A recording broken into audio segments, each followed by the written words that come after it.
From the day a lonely vector first bleeped across our screens, our lives changed. We saw a glimpse into a new world and immediately wanted more. We made friends, fought enemies, and fell in love along the way. It's about our passion, the desire to win, to conquer, to play. Yeah, not bad. As the technology improved, so did the players. But the same fundamental principle has always applied. Be the best. The journey has not been an easy one, but we always knew it would end here. The stage is set, the course is clear. 70,000 gamers, thousands of new titles. The world's largest video game convention, and only one network brings you inside. G4 presents E306 Live, 1 week from the center of the gaming universe, and it all starts right now. G4 and Attack of the Show present E306 Live. Keep it going. A little bit more from there. That's good. Those for me. They're good. They're Those for loud. me. Can't hear myself think. Everybody, welcome to E306 Live, presented by Scion and Mountain Dew. We are kicking off day 3 here at the LA Convention Center. I'm Kevin Pereira. Well, if you're Kevin Pereira, then I must be Olivia Munn. It says it right there. It does. And nobody covers the biggest gaming event of the year like G4. The showroom floor is packed with rabid gamers, and we are in the middle of it. By the time this day is over, you'll have more insider information than Bill Gates' chauffeur. Oh, he's That's good. a fact. He knows a That lot. is a fact. Over the next 3 hours, we've got it all. First look game premieres, exclusive interviews with the gaming industry's best and brightest, and even hands-on demos of the biggest new games. It's 3 hours of live insider coverage, and you're not going to get it anywhere else. Nowhere. Than Just G4. G4, that's right. Oh, and when you say video games, which we've said about 3,000 times over the last few days, the next words out of your mouth had better be Adam Sessler and Morgan Webb. Yes, our X-Play cohorts are with us again, rifling through the hype to bring you the true E3 gems. How's it going, guys? I'd say it's going pretty well. Yeah, we're having a I'm good time. standing, I'm alive, I'm breathing, and thank you, Olivia. Well, as you can see, we're hanging in there, and as you can see, we have mastered the calm exterior expected of serious journalists. Which thinly veils our willingness to bludgeon anyone who gets between us and a Nintendo Wii. Now, over the course of the next 3 hours, we've got an extreme close-up look at Final Fantasy XIII, a hands-on with God of War 2, and some FaceTime with Nintendo's Wii guru, Reggie Fils-Aimé. But we are only part of a much larger entity. G4 has eyes and ears all over the show floor. Like Ugh. insects. We're Scientologists. We function like a hive mind, and our first stop is with Zach Selwyn. Hey there, Captain Morgan. Coming up this hour, Tony Hawk. But first, let's send it over to our special correspondent, Gilbert Gottfried. Hi, I'm Gilbert Gottfried, and the Boston Phoenix recently named me the unsexiest man in the world. Well, here I am at E3, the biggest geek fest in the universe. I'm bound to find someone less sexy than me here. All right, and now to Kristen Holt. All right, Gilbert, you're crazy, but I love you. I'm here at EA checking out Battlefield 2142, Superman Returns, and the new Def Jam. More on all that later. Back to you guys, Kevin and Olivia. Thanks, Kristen. Now, the only way you could get closer to the action is if you raised enough funds to host E307 in your rec room, perhaps. Yes, be aware, though, John Carmack is allergic to shag carpeting, just an FYI. Seriously, you had a sneezing fit in our green room. And just because in your living room, just because you're there, it doesn't mean you can't share in the E3 experience, no. No, that's true. This is what we want you to do in order to fully immerse yourself in our world. A, don't sleep for 4 days. B, eat only Krispy Kremes and drink Mountain Dew. And C, pack your house with the sweatiest friends you can find. And if you don't have any of those, Adam Sessler is out on loan. Right, Kevin? Totally. And D, check out the heat index at g4tv.com/E3. That's where you can tell us which E3 announcement or debut has most excited you. Yes, or of course you can always text your opinion to G4TXT, that's 44898, to vote and register for E3 Live news alerts. That's right, we'll be checking out the heat index every hour and reading your comments on air, so make them good. Now, we've comfortably settled in by this point, but some of you may still be reeling from the sheer amount of gamery we've paraded before your hungry eyes this week. Well, here's a look at how far we've come and how much we have yet to see. It happens only once a year, makes you weak in the knees, and puts you in a warm, happy place. No, it's not getting laid. It's E3. E3 is the premier event for game developers the world over. It is a nexus for all things gaming. It's where you see the hottest titles before anyone else. You've seen the Master-in-Chief and that prosperous plumber Nintendo keeps employed full-time, and a certain looker named Solid Snake. But E3 is just getting warmed up. There's still a ton to see, like a wee little franchise you might have heard about called The Legend of Zelda. Man, Link looks good in green. Microsoft is finding new ways to put the fear of God into asphalt with Forza Motorsport 2, the sequel to the hit Xbox racing sim. It's fast, shiny, beautiful. Oh, and did I mention it's fast? One man bleeds red, white, and blue. His name is Sam Fisher, and he's doing whatever it takes to keep the free world free in Splinter Cell Double Agent. Flowing robes are in this season. Sony continues the PS3 onslaught by unleashing our first glimpses of Assassin's Creed. All this is locked, loaded, and aimed right at your pretty little eyeballs, and you'll only get it from G4 live. Let the E3 begin, my friends. Okay, that is enough build-up. I need my game fix. Morgan, Adam, help me out. All right, as usual, Olivia, I function as your enabler. E3 is where the new games come to make their mark, but we shouldn't forget about the enduring classics. Yes, like a siren call to fantasy role-playing fans and androgyny enthusiasts. The Final Fantasy series is out to prove that there's nothing unlucky about 13. We're taking an extreme close-up look on Final Fantasy 13.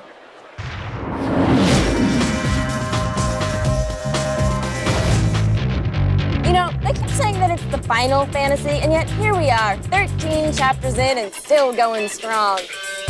In Final Fantasy 13 for the PS3, it looks like they've upped the action. Watch as this hot anime babe stylishly takes out a train full of bad guys. See what happens when you forget your MPA pass? Not much is known about whether the game uses the same active battle system we glimpsed in Part 12, but we do know that the footage you're seeing now is supposedly rendered in real time by PS3 hardware. Maybe it is almost worth $600. Almost. Square Enix has already announced that they're releasing an action-based spin-off game which takes place in the same universe called Final Fantasy Versus 13. It's too soon to say exactly what it's all about, but with a name like that, it's safe to say there's plenty more butt-kicking in store.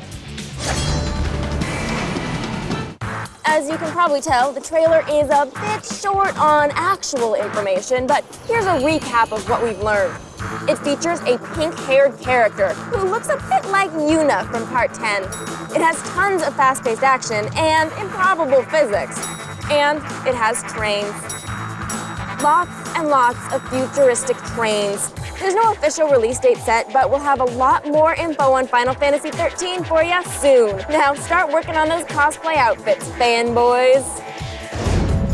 Looks good. Do you think it does. looks a little too good? Yeah, I mean, this is very similar to the trailer we saw for 8 Days yesterday for the PS3. When you get the HUD or you get the menu on it, the action in the background doesn't seem to be jiving with what you would actually see when you see like the menu options. Yeah, I mean, the thing is, like, they can add a menu, just like they can add anything else in the scene. So, you know, we don't really know until we actually can get to play it on the show floor. I'm not saying that it couldn't look like that, and if anyone could make it look like that, it would be Square because they have technology, even though they have funny outfits. And we'd love for them to come and show it to us on the stage, and we'd see for ourselves. Bring it on. All right, saying bring it on, we're going to send it back over to Kevin and Olivia now. Because they need constant supervision. This is true. This is true. Funny outfits, yes, but you own all of them, Sessler. Admit it. Now, EA Games without fail is one company that knows how to make a gigantic E3 splash, and last year they hit us with Godfather, and this year we're getting a face full of Battlefield 2142. I'm just glad I didn't get anything in my eye. No, it's good. It's good for your hair, though. Just get it in there. Good. All right, well, we've got Kristen Holt on the floor at the EA booth.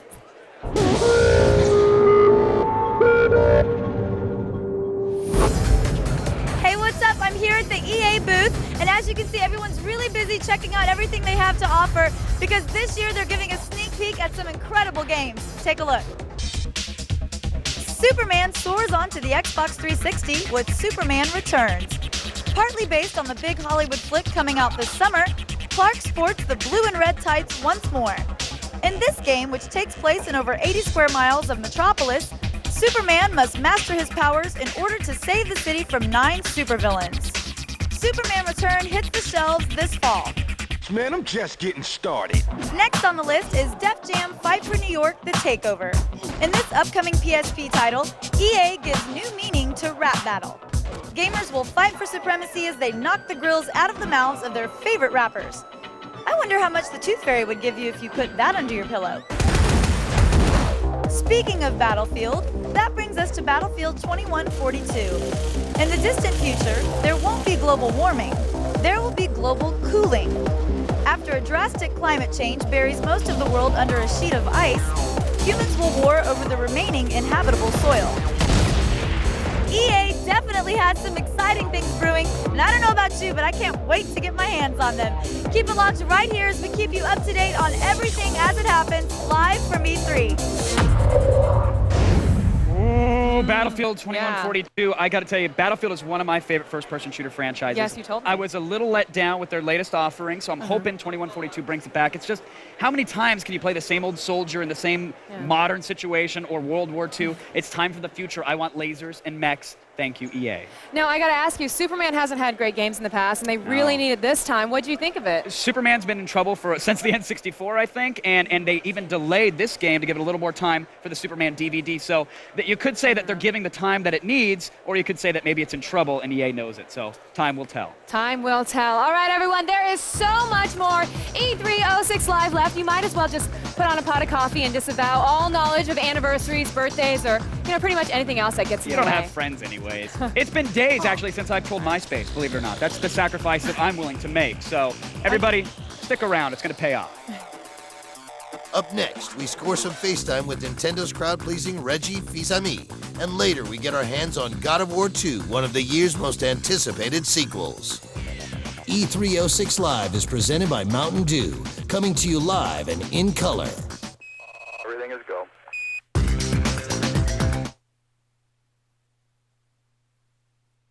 All right, welcome back to E306 Live, presented by Scion and Mountain Dew. I'm Olivia Munn, and I am waist deep in the single biggest video game event in the world. Big events track big names, and there are few names bigger in the worlds of sports or video games than Tony Hawk. Remember, kids, skateboarding is not a crime. It's a multi-billion-dollar industry. Zach Selwyn is on the floor with Tony Hawk, presented by Scion.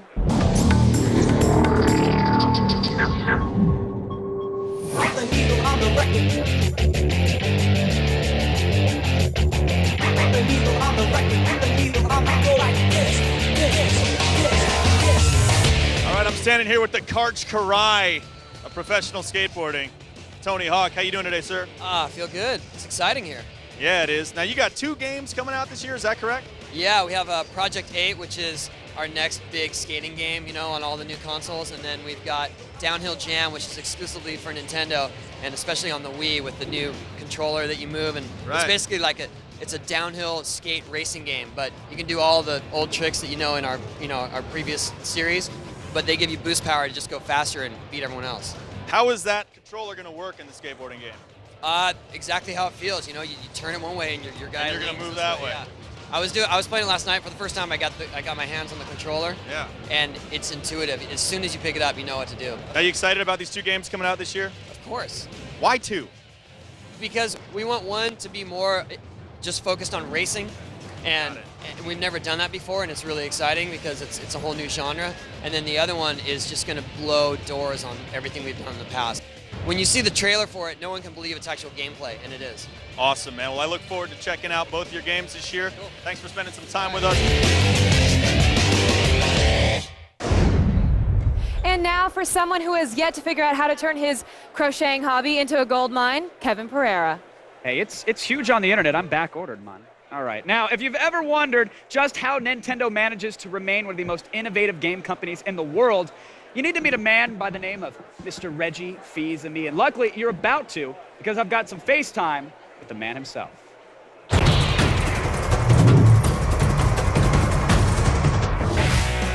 Viva la Regilution! Reginald Reggie Fils-Aimé is head marketing exec for Nintendo of America, and he's one of the biggest personalities in the video game world. Reggie made a name for himself 2 years ago at E3 when he rhymed his Nintendo mission statement. short and sweet. I'm about kicking ass, I'm about taking names, and we're about making games. Since then, Reginator has gained a cult following on the internet, and he's taking on the Regilution. Fans hope he's helping Nintendo shed its kiddie image by getting down to business with the Nintendo Wii and bringing in some more growing-up fare. Listen to that. They love the Reggie. Everybody's excited for the Wii. They love it. Way to go. He's giving out free Wiis, everybody. Free. Exactly. Reggie, thank you for joining us, man. It's a very different E3 for you this year, my friend. It really is. Last year we had a very strong E3. The year before that, obviously for me, it was a fantastic E3. Sure. But there's nothing like this year. The energy that we have in our booth, we've got 3.5-hour waits. We've got people wrapped around the booth. It's fantastic. You came out a few years ago, as we saw. You're never going to live the soundbite down. You said you were going to kick ass and take names. Last year at E3 when we talked, I'm going to be completely honest, I thought my ass was perfectly safe. This year, I can taste the sweat on your knee, and as such, I just kind of wanted to give you this because you deserve it. I'm already taking names. Please, take it. Already taking names. It's yours because you guys have come out of the box. I mean, you said you were promising a revolution. You delivered a Wii, which we're going to get to. But, I mean, really, Nintendo is going to bring gaming to people that have never gamed before, right? That's the mission. You know, what we're about is bringing gaming not only to people who haven't gamed before or haven't gamed recently, but it's also about satisfying the core as well. We want to do it all. We've said we're an and company, not an or company, and you look at what we're doing on the Wii console, you look at what we're doing on DS, yeah, we're kicking ass and taking names. No, definitely. A long list of them. Now, the problem I have is that I cannot go into an EB Games or Best Buy and ask to pre-order something called the Wii. Why did you do this to me? Why did you make me have to find a girl to pretend she's mine to go in and pre-order something for me? You know, we love the name. The Wii console from Nintendo is huge, and I'll tell you, we know that initially the fans may not have been all that happy, but they've taken it on their own. They're now calling this the Wiimote. Of course. Of course. And we feel very good about it. And the awareness is huge. The acceptance is great. It's good to go. Do you like Wii better than Revolution, though? I have to ask. Because Revolution sounded good. I was ready. I wanted to be part of it.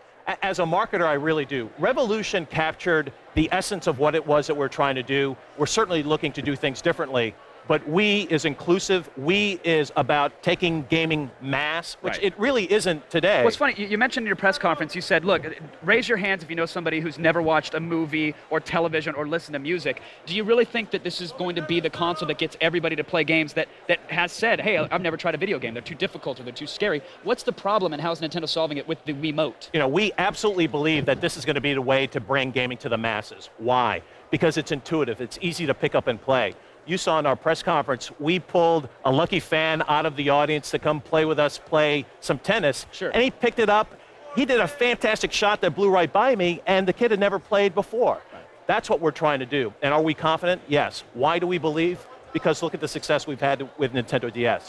Sure. You guys have done some innovative stuff there. I've seen people on buses shouting blue at their brain training games, which I never thought I would see in my life. Exactly. And how old was that person? You know, probably maybe 35, 40 years old. Again, it's drove consumers. a minivan, had the kids at soccer, I'm assuming. No. Consumers you've never seen playing games before. Sure. And then, but beyond that, we still have DS Lite. We've got the new Super Mario Brothers. We've got Zelda for DS. It's not just being about a small segment of consumers, it's really going mass. Now, I have to ask about the PlayStation 3, because I was at Sony's press conference and they said, hey, look, we've got a secret. Here it is. Our controller's motion sensitive too, and you don't need to put something on your TV. They were clearly talking a little bit of veiled trash. Were you shaking in your boots back at home when you were watching this? Or? Yeah, absolutely not. I've had the opportunity to look at their controller, put it in my hands. It's nothing like what we're doing. We have full range of motion. We have the nunchuck device that is also motion sensitive. It's like apples and oranges, and certainly our friends at Sony like to do that, but we know we've got the true innovation in the category, and the Wii console is going to be fabulous. Now, I've seen this remote. Do you mind if I touch? Sure. We've talked about it all week, the nunchuck and the wand, but how am I going to play my classic SNES on this? How am I going to play my N64? Because this seems a little unwieldy. You know, Kevin, great question. And I always ask those. And we're going to break some news here for you. This is what we're calling the classic style controller. Oh, look at that. It plugs right into the Wii remote, and then it has all your buttons that you need to play N64 generation games, X, Y, A, B buttons for NES, SNES. shoulder buttons, everything Can you I need. touch it, Reg, please? You can touch my Wii controller. Thank you, yes. So even you understand that there's some fun to be had with the Wii name. There's fun to be had. The final question I have, because we're out of time, is how much is this going to be and when are we getting it? Because you said you're going to break that on the show as well, so please, let's hear it. Well, I did not say I was going to break price and break launch date. We're holding that back.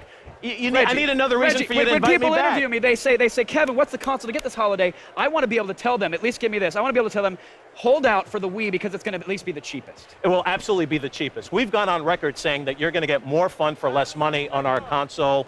And you will be able to walk in, buy games, buy the console, walk away with cash. Console $199, games $49.99. Can you want to do the $60 thing? Cash still left in your pocket, so it's going to be great. And we've already announced Zelda at launch, Wii Sports at launch. I believe Ubisoft has announced that Red Steel will be there at launch, so we're very excited. That's huge. If they didn't, they just did. I didn't do it. They have to do that. That's their news. Thank you so much for coming on. Again, congratulations. It's going to be a huge year for Nintendo, and probably many more to come as well. Kevin, thank you so much. Appreciate it. Everybody, let's send it back over to Adam and Morgan. I'm going to play with this thing. Time with Reggie. I'm jealous. All right. Common sense tells us to pace ourselves. When have we ever listened to common sense? I don't know. Well, after this brief interlude, we'll be back with more E306 Live, more game premieres, more interviews, more everything, I promise. Don't give me that look. What? Up next, who dares to summon the God of War? We'll find out, and later we go live to Konami's booth. 306 Live is presented by Scion. Cars ready for personalization. Scion, what moves you?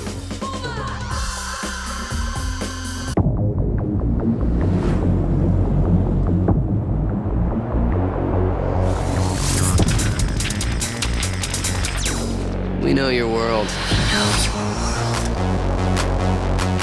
So we have permission to attack it. It's your life. It's your show. An all-new Attack of the Show.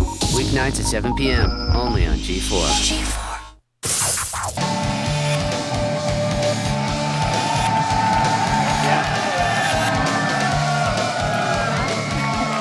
Yeah, it's good to be the king. Hey everybody, welcome back to E306 Live, presented by Scion and Mountain Dew. And trust us, if you were here in the LA Convention Center, you'd be lost in a swarm of costume characters and frazzled game execs and C-list celebrities.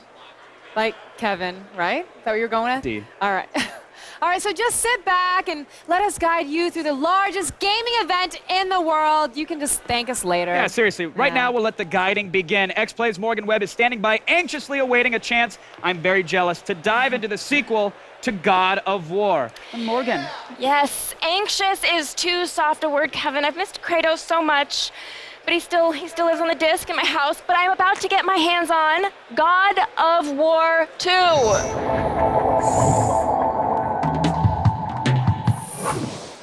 Joining me is creative director David Jaffe. Yes, there we go. We got a little love. And playing the game is God of War director Corey Barlow. Welcome, guys. Thanks. Now, I saw your face. You had a full page in Wired. You were across from Miyamoto, right. weren't you? No, it was no. It was Kojima. Kojima, yes. Not a bad place to be. It's not. No, that was a hard picture to take. They kept wanting me to pose. It was like the most professional photo shoot I've ever done, and I'm like, I don't pose, lady. And finally, they just took some stock picture, but that was cool. It was fun. Good. Yeah. It was great to see you in there, and you were so young. Okay, God of War 2. Yes. We have it being played right now. So, what's new? What's new, Corey? Yes. Well, Corey, you're the director. What do you think? What's new?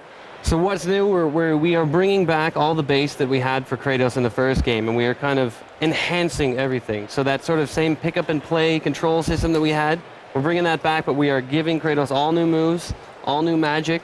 And He still has the Blades of Chaos, right? All right. He has the Blades of Athena that he got at the end of the first game, and he actually will be able to use sub-weapons and combo those in. Okay, great. Well, let's play.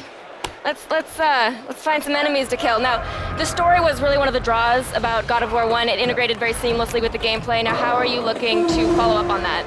Well, I mean, what's cool about it is that we never really looked at it like, we actually wanted to call this God of War, and the marketing was like, well, we have to call it God of War 2 because people don't know what it is. Yeah. God of War is really, it's one big story, and we're sort of in the middle of telling a bigger story. And so for us, it's really, this game picks up right where the first game leaves off, right when Ares is dead, Kratos assumes the throne of the God of War. So now he is the God of War. You're playing as the God of War. He is the God of War at the beginning. And okay. basically the gist of the story is about sort of how Kratos deals with the politics and petty backstabbing of the gods of Olympus, and how ultimately that kind of drives him to make choices in God of War 2 that ultimately leads to a pretty neat ending of the entire thing. The tagline of God of War 2 is "The End Begins," and I think maybe in about, if we're fortunate and fans really like God of War 2 and we're allowed to continue with our story, eventually people will see really what that means. But we have big things planned for sort of the whole franchise, and this is sort of a great continuation of that story. So storytelling is still a very big part. There are no really fundamental gameplay changes, though.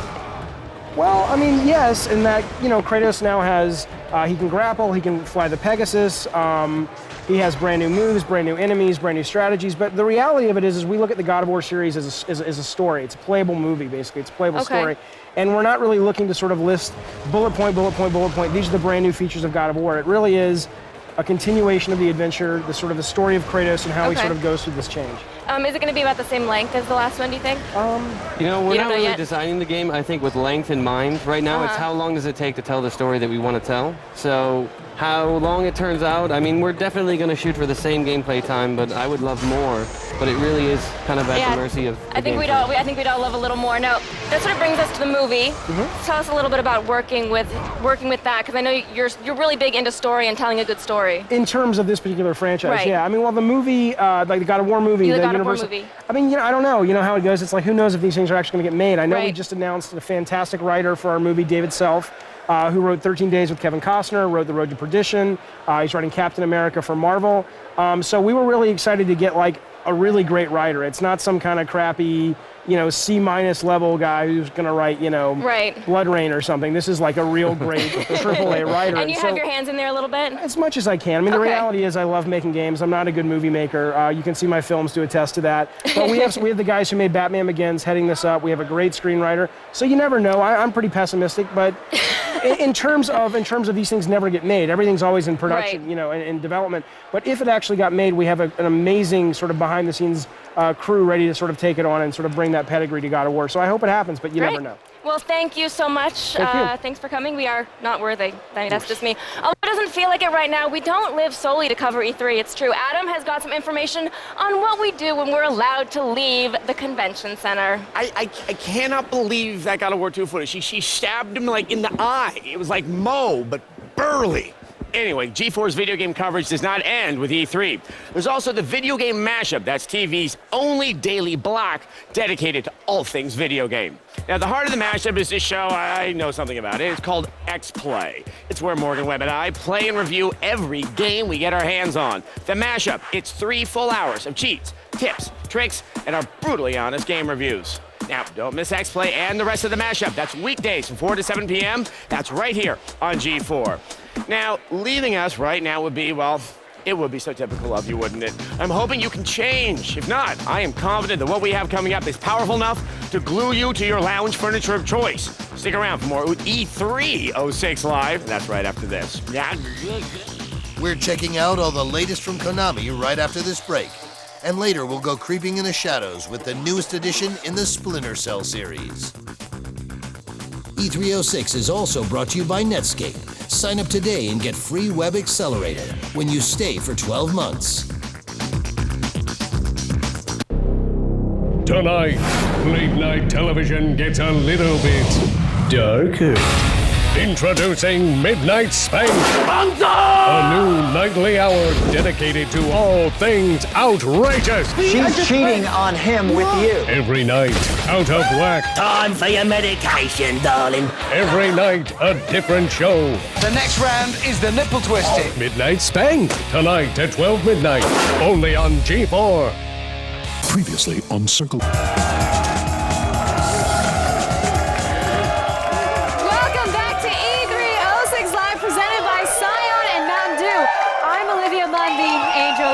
Shoulder. That's right, I'm Kevin Pereira, the angel on your other shoulder. Wow, you're a good person. They're really I am, good. actually. But the real question is, are you impressed with what we've shown you so far? Well, there's only one way to let us know. And no, it's not. Get away from the typewriter. Log on to g4tv.com/E3 and vote in our Heat Index. Yes, just log on to g4tv.com/E3 or text E3 to G4TXT, that's 44898 to vote, and register for your E3 live news alerts. You've seen a lot of what E3 has to offer this week, so let us know which things you have left in bewilderment and awe. There's a dude in a Mexican wrestler mask back there. Do you see? That's awesome. Sorry, it has me a little bewildered. Anyway, there's so much breaking video game news here at E3. We are racing, literally, in place to bring it all to you. It's just a mask. Don't be scared. I think it's pretty awesome. He's a real person underneath. All right. They're not real people. But don't worry, everyone. The feed is next. Look at me, world. I'm Layla Kaylee, and I've got the latest E3 news for you. I call it The Feed.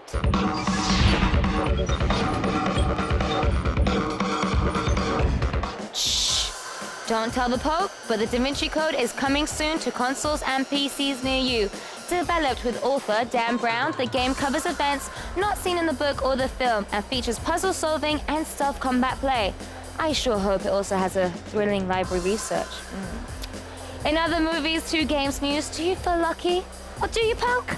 Dirty Harry, and he's dirty, is coming to next-gen consoles from Warner Brothers Interactive. It features the voice and likeness of Clint Eastwood in the title role with a supporting cast that includes Gene Hackman and Lawrence Fishburne. No word yet on a release date. And that's it for all the news for now. Keep it tuned to G4 for hot E3 info throughout the day and visit us on the web at g4tv.com. Until next time, I'm Layla Kaylee, and you have been Feeded.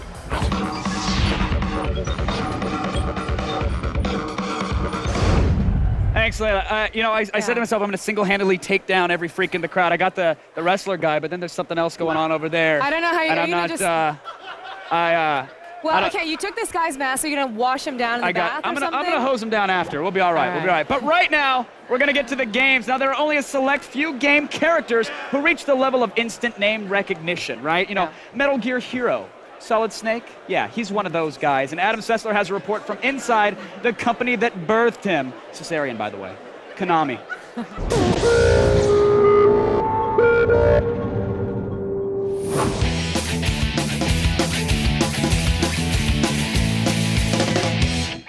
So, I'm here at the Konami booth, and yeah, I know I'm a good-looking guy, but these guys, they're not looking at me. We'll get to that later. Hey, if you play Castlevania Dawn of Sorrow, you want to check out Portrait of Ruin. Pretty much the same game, but you have outdoor environments and 2 players that play cooperatively. And because it's the 20th anniversary, the whip is back. Despite the movie, I'm always ready to play another Silent Hill game, and now it's on the PSP with Silent Hill Origins. This is an original story that is supposed to answer some of the questions about what's wrong with Silent Hill. I don't know. I expect to be more confused, but a little creeped out. Hey, if you're scared of the outdoors, rejoice. Lunar Nights is the antecedent to Boktai, but you don't have to go outside. The sun and the moon change in the top screen of your DS, and that affects how you deal with the legions of the cute undead. And then there's Metal Gear Solid 4. This is easily the most anticipated game for the PS3, and it's for such good reason. It looks absolutely awesome. And the story itself seems rather compelling. It's filled with fatalism and, well, hell, there's a gun in Snake's mouth. I don't know. It may have the lay low, but I want to be playing this one right now. Hey, I think it's pretty clear that Konami has a very firm grasp on the handheld and are ready for the next gen. Man, I hope he doesn't get naked again. Thanks, Adam. Now, weeknights at midnight just got a little bit darker with Midnight Spank, the new late-night block here on G4. Midnight Spank mixes shows like Bonsai, Brainiac, and Cinematech Nocturnal Emissions with new ones like Ed the Sock's Night Party, Cheaters, and the Late Night Peep Show, all making for a rather outrageous block of shows that could only air in late night. Tonight at midnight, it's back-to-back episodes of Cinematech Nocturnal Emissions. That's Midnight Spank every weeknight at midnight right here on G4. I just think it goes both ways. I don't know how many more ways to say it, but if you remain patient during these commercial breaks, you'll be rewarded with lots more E306 Live. I know. You'd think they would get it by now. I assume nothing, Olivia.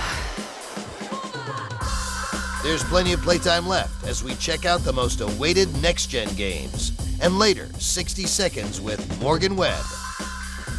E306 Live is presented by Scion. Cars ready for personalization. Scion, what moves you? G4TV.com, giving you the scoop on the news you care about. Dive into the pile with over 15,000 streaming videos ready to go. Behind the scenes, game reviews, and more. Go to G4TV.com. What you need, when you want it. Who wants to mash? Introducing G4's Video Game Mashup, television's only daily block dedicated to all things video game. Every day, it's 3 hours of the best cheats, tips, and brutally honest reviews. The Video Game Mashup, weekdays at 4, only on G4.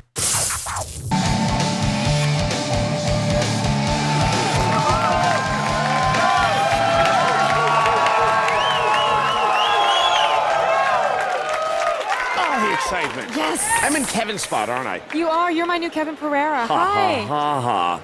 Welcome back to E306 Live, presented by Scion and Mountain Dew. I am Adam Sessler. You are? And I've set, yes, I am. Oh. Adam. Olivia. Good. Anyway, I've set a world record for most consecutive hours staring at an LCD monitor. That's right. E3 is all about new games, new consoles, and new ridiculous feats of endurance. I have sometimes a hard time reading the Yeah, prompter. sometimes. Yeah. It's a wonder David Blaine isn't here to actually help me with Right, the well, he's prompter. too busy regurgitating water right now. And it's a wonder that we don't collapse under the sheer amount of the exclusive game coverage we're bringing the people at home. We've already brought you closer to the big game titles than anyone else, but we still had to send Kevin Pereira back out into the showroom to make sure we didn't miss any of the rest. It's our floor report, fueled by Mountain Dew.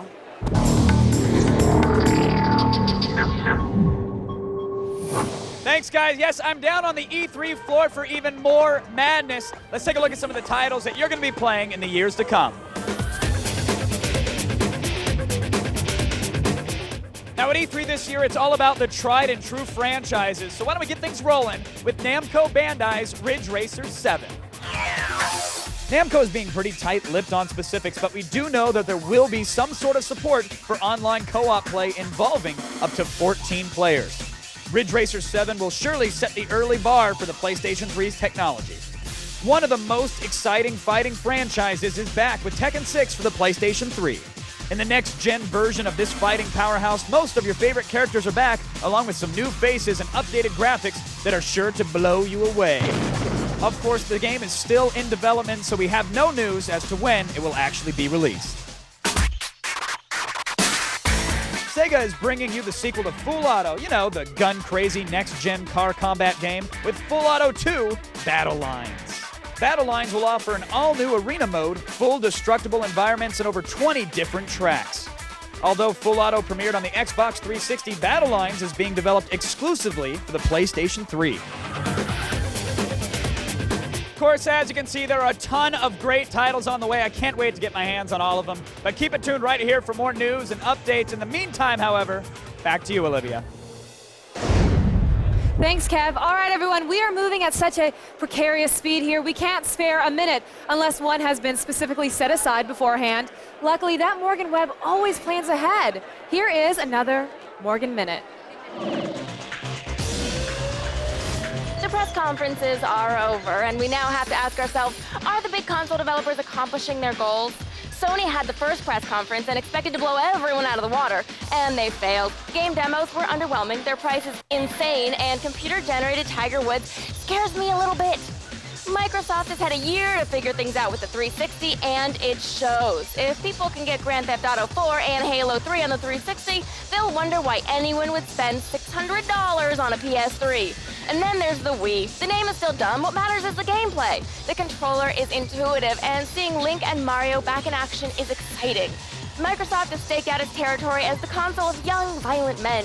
Nintendo is redefining frivolous fun and creating innovative ways to play. Let's just hope Sony can bring in enough of the truly hardcore to keep the console alive. Hey, you know, I'm gonna buy one, but that's because I can write it off on my taxes. That's been a minute, and I've been Morgan. Thanks, Morgan. All right, everyone, now would be a good time to stretch, grab a fresh beverage, and feed any plants, pets, or children that happen to be nearby, close. But don't make a big to-do about it. There is so much more E306 Live coming up.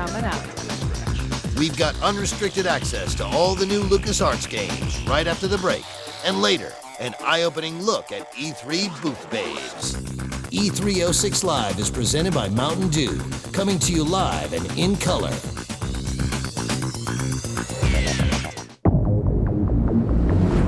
You take it.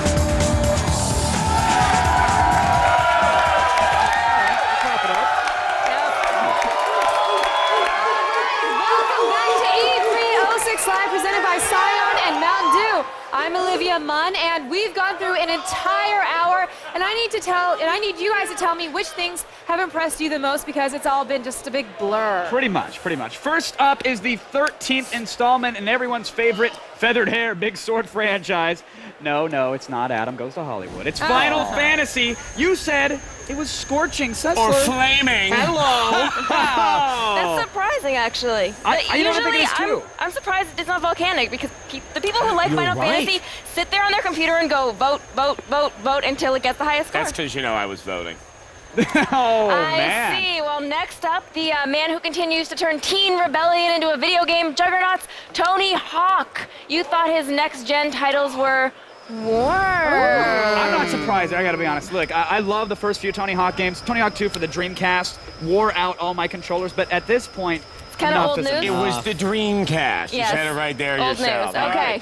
Finally, God of War 2. This is so easy to predict. Volcanic. It was awesome. You can ride a Pegasus. You can stare my eyes out. I've said it before. I'll say it again. Coming down with so much force. You can open crates. With yes, you can, but we can do it with brute force, because those sorry. crates, they deserve to be brittle and twisted and hurt. All right, well, the people at home all voted at G4TV.com/E3, and now it's time to hear what Not Your Khakis thought about the Tony Hawk games. All yes, right. that's his name. Use my cargo pants. All right, this is what he said. This looks like an interesting game, but maybe too complicated. Yeah. Wonder what he's playing. No, look, I buy it. They had 1,001 moves to make your combos 4 minutes long. Or maybe the guy has flippers. Oh, that's That would make it difficult. You're going to get some mail. All right, well, if you didn't like the results of the Heat Index, then do something about it. Get over to G4TV.com/E3 and vote for what's coming up in the next hour. Or, as always, you can text E3 to G4TXT, that's 44898, to vote and register for E3 Live News Alerts. But right now, we've still got lots more coming up here live from E3. Rest assured, we are building towards something huge. Yes, we tell you what exactly, but we don't want to ruin the surprise. Oh, no, like the show Lost. Oh, yeah. Except our surprise won't end up just being a science experiment. Right, or just some fat guy's dream. Oh, yeah. Speaking of fat guys' fantasies, check out what awaits you when E3 06 Live hits hour number 2. Did somebody call a plumber? We've got the latest from Nintendo right after the break. And later, we'll boldly go into Star Trek Legacy. E3 06 Live is presented by Cyan and Mountain Dew, and also brought to you by Netscape, Art School Confidential, and ITT Technical Institute.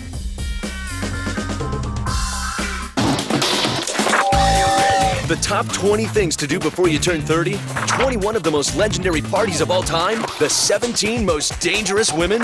Who in the world can bring all these things together? Welcome to Filter. It's Beth Ostrowski on an all-new Filter. From the best of the best to the worst of the worst, she ranks them like she sees them. We give you the lists you didn't even know you needed. It's an all-new Filter. Premieres June 3rd at 7 p.m. Only on G4. Go to GameTap, where you can play hundreds of the greatest video games from the greatest systems right from your broadband-connected PC. You can play everything from classics like Pac-Man and Sonic to current favorites like Tomb Raider, Splinter Cell, and more. There are over 500 games, and there's no long-term commitment required. Experience the new world of video games. GameTap, expand your playground. Play now and get 2 weeks free at GameTap.com/now. Some games rated E to T, not all games rated by the ESRB.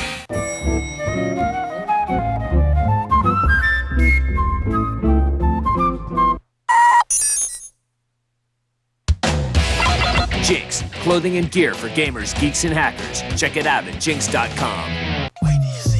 Nut. It's a daily podcast highlighting the best of the internet every day. Download it now at G4TV.com. Louder. Make him. So much work on our part. Oh, come on, everybody. Welcome back to E3 06 Live, presented by Silent and Mountain Dew. I'm Kevin Pereira, and I recently threw my shoulder out playing with the Nintendo Wii. Yeah, All it right. hurts. Thanks. If you guys are coming, we are coming to you live from the LA Convention Center, which for this week only has been converted into the largest collection of video game obsessives this side of the Tokyo Public School System. Yes, and let's remind our ADD-stricken audience that starting Monday, things are going to look very different on our little program, Attack of the Show. Just take a gander behind me. Well, not those guys there, but these guys here. They're coming with with us. These mannequin guys? Yeah. Not the guys making noise back here. Not so much him. More right here. Not back there. They're coming along. More in here. Because we have a new set and some of the new faces, but the same Attack of the Show attitude. And coming up this year, AOTS breaks out with a week-long road trips. In July, we'll crash the superhero of conventions with Comic-Con Live. Yes, in August, we'll head to Sin City, Las Vegas for a week of the sights and sounds that only Attack of the Show can bring you. And in September, we are off to Tokyo, the place that seems to be defining what's next, including animation, gadgets, and video games. It's so good. It all starts Monday with an all-new Attack of the Show right at 7 p.m. Now, I hope you've digested everything we threw at you in the first hour because hour 2 is set to kick off. We're getting our hands on Splinter Cell Double Agent, feasting our eyes on Booth Babes, and answering the question, what is Gilbert Gottfried doing here? E306 Live rolls on now. See the latest installments from Fanboy Fave Zelda. Plus, we've got a high-powered demo for Splinter Cell Double Agent, and of course, we've got the Booth Babes. G4 and Attack of the Show present E306 Live.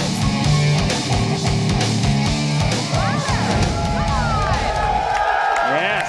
We are standing here all day and just scream louder. I feed off them. It's good. Welcome back to G4's coverage of E306 Live, presented by Scion and the Mountain Dew. I'm Kevin Pereira, and I haven't slept since the expo doors opened yesterday. Then you're along with me. And I'm Olivia Munn. G4 is the only network getting hands-on with the latest games and giving you FaceTime with the guys who created the games you already love. That's right. Coming up, we're going to talk to Sega head Simon Jeffrey, and later on, we'll take you down to the floor to stare at God's gift to Lycra, the Booth Babes. Yes, and from that to God's gift to sweatpants, Adam Sessler. Now, let's find out what he and his X-Play co-host Morgan Webb have in store for the next hour. Is she saying that kind of pack a lot of back? Like I got luggage in the You don't really, though. I think that's your wallet. Really? Okay. Wow. Thank you, Kevin and Olivia. Morgan and I are anxiously awaiting the return of the stealthiest character in gaming. Yes, Sam Fisher is back, and we're strapping on the night vision goggles and getting our hands on Splinter Cell Double Agent in just a little bit. But first, with the show floor being such a spectacle of nerdcraft and booth instruction, it's a little difficult to take in. Yes, which is why we do not dare to do it ourselves. We have a skilled team of operatives out there. Operatives like Zach Selwyn. Hey, thanks, Adam. I'm still here at E3 looking for the hottest Booth Babes on day 2. But first, let's see what Kristen Holt is up to. Hey, Zach, I'm smack in the middle of the Nintendo DS booth at E3. And with all the Wii fuss, we got to make sure that the little Nintendo DS doesn't get jealous. So I'll tell you all about that in just a little bit. But right now, let's check in with Kevin and Olivia. Oh, thank you so much, you brave exposition warriors. Now, we're seeing a lot of stuff today. You got to take it easy, and it's going to be very hard to decide what's really best. Well, then let's just leave it up to the viewers. Oh, I guess that worked last hour. Let's do that. Why not? All right, all you guys have to do is log on to g4tv.com/E3 and vote in our heat index. Just tell us what's on your mind, and if we like what you have to say, we might even read it on the air. We probably will. We'll print it and shred it. Of course, you can also text E3 to G4TXT, that's 44898, to vote and register for E3 Live news alerts. Remember, though, the heat index isn't a competition. That's right, no wagering. We understand that trying to choose between, say, Gears of War or Heavenly Sword is like trying to choose between Adam and Morgan. Yes. Actually, that one's easy.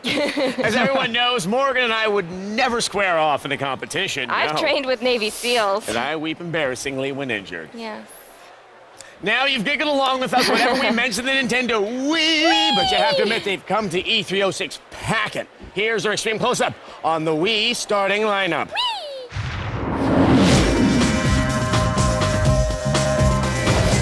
If there's one thing fans at E3 are dying to get their hands on, it's the Wii. And Nintendo is bringing out their big guns to convince the crowd of the system's potential. First up is Super Mario Galaxy.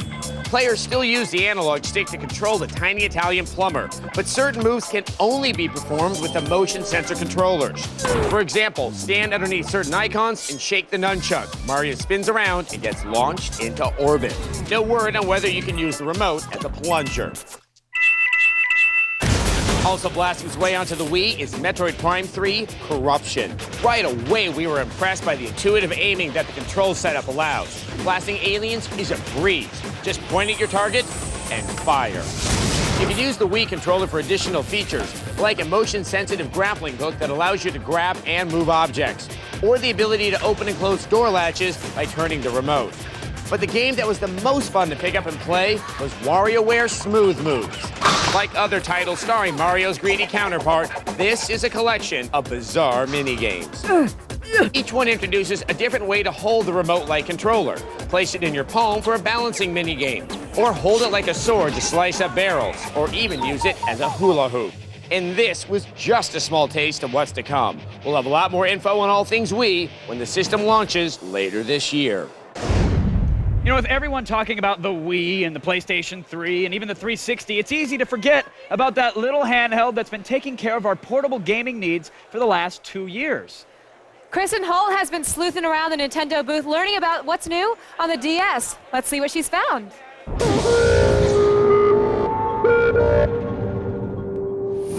I'm here at the massive Nintendo booth, where the Nintendo DS is trying desperately not to be overshadowed by the Wii. So let's check out what the DS is packing. Link is completing the console trifecta by appearing in The Legend of Zelda Phantom Hourglass. The game is a continuation of the story of Wind Waker, and it sticks to the cel-shaded look. The stylus is used to slash enemies, chart paths for your trusty sailboat, and guide your boomerang to specific targets. Phantom Hourglass will be coming to the DS soon. Fox McCloud and crew are finally landing on Nintendo's dual-screen Star Fox DS. Flylat needs help, again. And it's up to you to pilot the R-Wing through various missions. The game is rendered in full 3D, and it looks great. The mean green eating machine Yoshi is starring in Yoshi's Island 2. This sequel to the Super NES classic has Yoshi escorting Baby Mario, Baby Peach, and Baby Donkey Kong as they try to rescue the other babies who were kidnapped from a local school. The colorful graphics and throwback gameplay should be enough to keep you satisfied when the game comes out at the end of the year. With the games that Nintendo is showing this year, it appears that the stranglehold that the DS has on the portable market is not going to loosen up anytime soon. That's it for now. Back to you guys. Oh, I thank you, Kristen. Now, Olivia, I often find myself confused. You know, I want to learn about the latest tech and the newest games and those disturbing little pieces of pop culture that can only really be found on the interwebs. You know, well, all that can be found each and every day with G4's Daily Nuts. What? That's right. We pour over the web to find all the best stuff, then we serve it straight up to you. Weird websites, fun new viral videos. The Daily Nut is the best way to find out everything that's happening on the net. That's right. You can only get it online. Just log on to G4TV.com or at iTunes. You can download G4's Daily Nut. Also, I want to say today, I checked the numbers. I think we're in like the top 10 or the top 20. Not bad. Top 10 or top 20? We deserve to be number 1. It's every day. It's good. Download it. It is. It's good hard work. Oh, calm down. Sorry about it's not that Pills, big of a deal. Pills. All right, you know what's really nuts? Leaving during this commercial break. You like that? You know, I'm just willing to forget that was ever said. So am I. I could really use the break though if we could go to that and look this way. All right, don't leave. Do not leave. Up next, we'll sit down with the big dog at Sega. No, not the little blue guy. And later on, we're going deep with Splinter Cell Double Agent. E306 is also brought to you by Netscape. Sign up today and get free Web Accelerator when you stay for 12 months.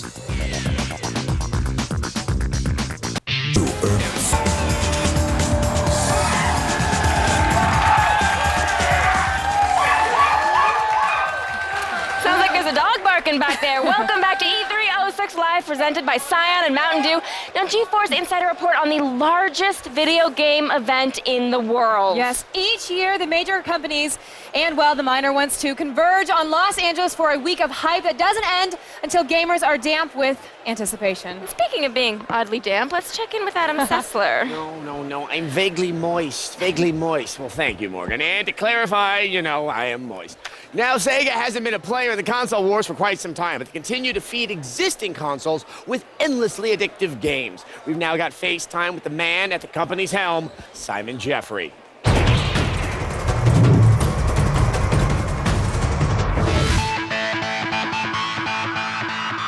Sega's top man in America, Simon Jeffrey, began his career in Electronic Arts before moving on to Virgin Interactive. Before joining Sega, Simon Jeffrey was president of LucasArts, where he forged new relationships with external developers such as Raven Software, The Collective, and BioWare.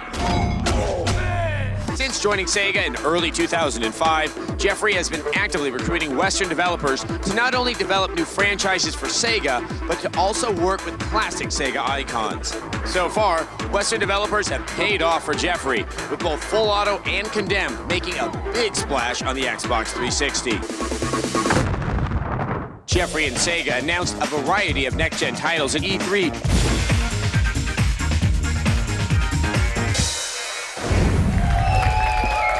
All right, well, thank you very much for joining us, Simon. Thank you. Let's kick things off. As you just saw in the tape there, with Full Auto and Condemned, those are two games that no one, if I went back in the time machine 5 years ago, would believe would actually be coming out of Sega. Are you finding it hard to sort of both maintain the traditional image of Sega with titles that are much more mature and much more Western like that? Well, I think at Sega, it's safe to say that we're pretty excited about working on original games, and Sega's always worked on original games.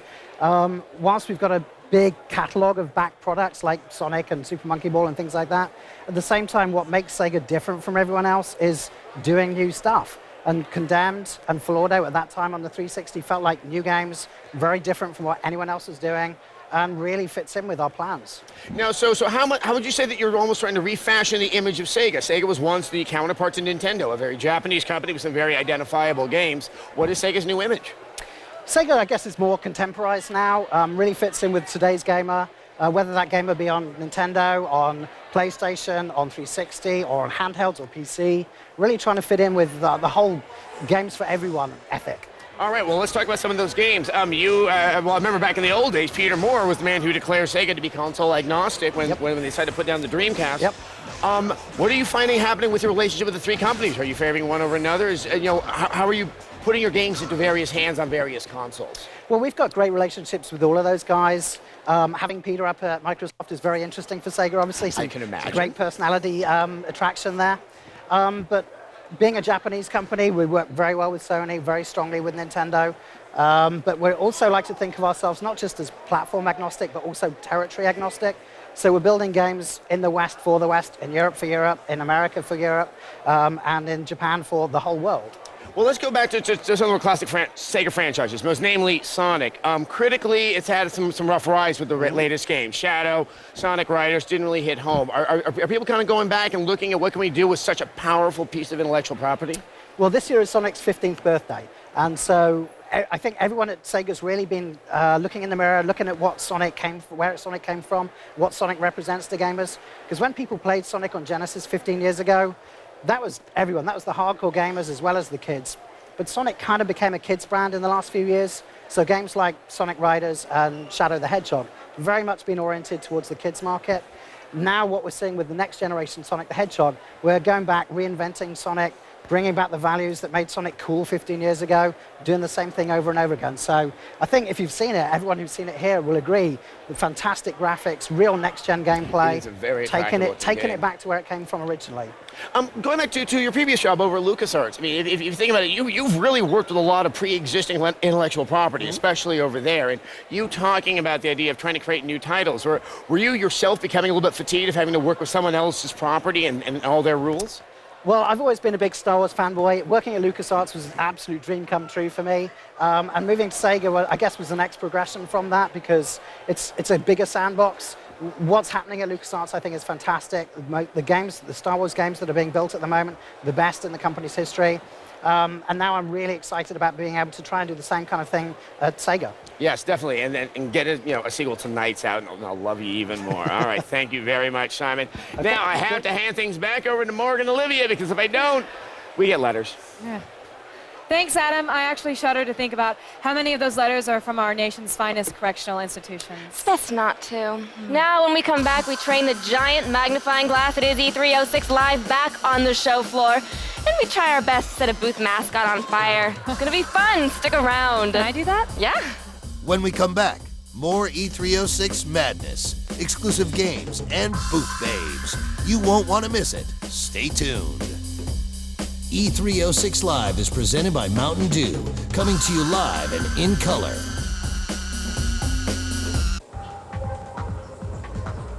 Hi, Richard. Hey. It's time to watch Midnight Spank, G4's new block of late-night shows. But I'm having so much fun here. Do you see the bag, Richard? I see it. If you don't watch Midnight Spank, I'll open the bag. Oh. Do you want me to open the bag, Richard? No. Introducing Midnight Spank, weeknights only on G4.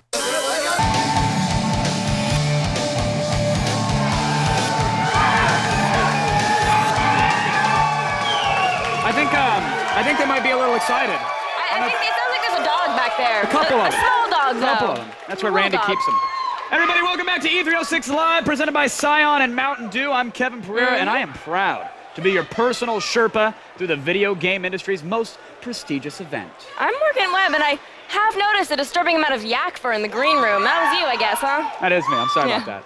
I'm a little ill. We've shown you how the Nintendo's Wii innovative controls are poised to revolutionize gaming, but how easy it to actually pick up and play. Is it easy? We don't know. Well, Olivia does, because she's got a special floor report from the Nintendo booth.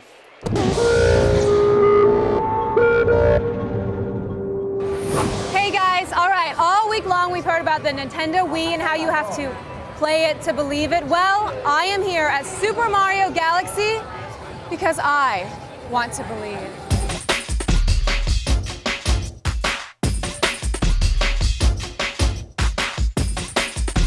You know, I may not have as much gaming experience as the average geek, but that actually makes me the target audience for the Nintendo Wii. This thing is actually pretty cool. These controllers are actually really solid. I thought they would be a lot lighter, but they actually have a nice heaviness to them. Okay, so I'm going to use the left-hand nunchuck move to move Mario around and A to jump. All right, check this out. I aim the remote at the screen, and it gives me a pointer that I can interact with different objects. All right, now I'm going to head over to this other planet, so I'm going to point the remote to the star icon and then waggle just a little bit. Yes! Mario in space. That's what I've always wanted. I like this game. It's fun, it's intuitive, and, you know, best of all, it actually feels like a Mario game. So, you know, I'm just going to keep on playing and, leave you guys in the capable hands of Mr. Kevin Pereira. Kevin, take it away. All right, thanks, Olivia. Now, E3 wasn't built in a day. No, my friends. It's been around for years, always on the forefront of gaming technology. To put this year's expo in context, we have the final chapter in our ongoing exploration of E3's past. It's another year and another E3. We're here to bring you all the breakthroughs in personal entertainment heading our way in the 80s. That's right, Adam. The year is 1982, and the future's so day-glow, we'll have to wear Ray-Ban.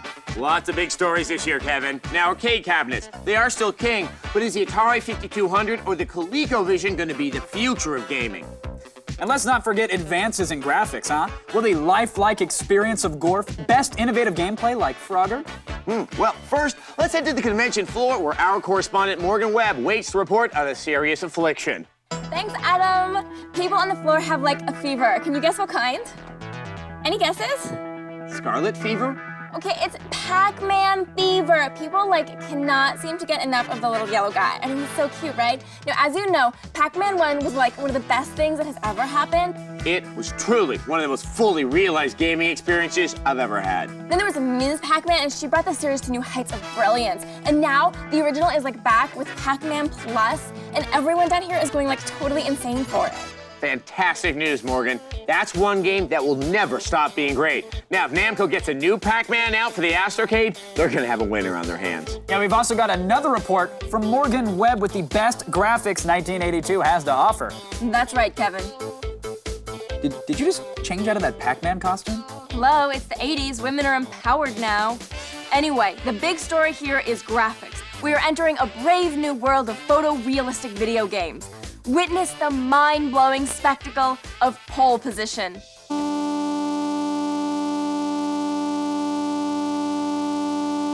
Coming up after the break, E.T. the video game. Yes. It's a fantastic movie, so the game's gotta be great too, right? And get this, Starcade, a TV show about video games. How long is that fad gonna last?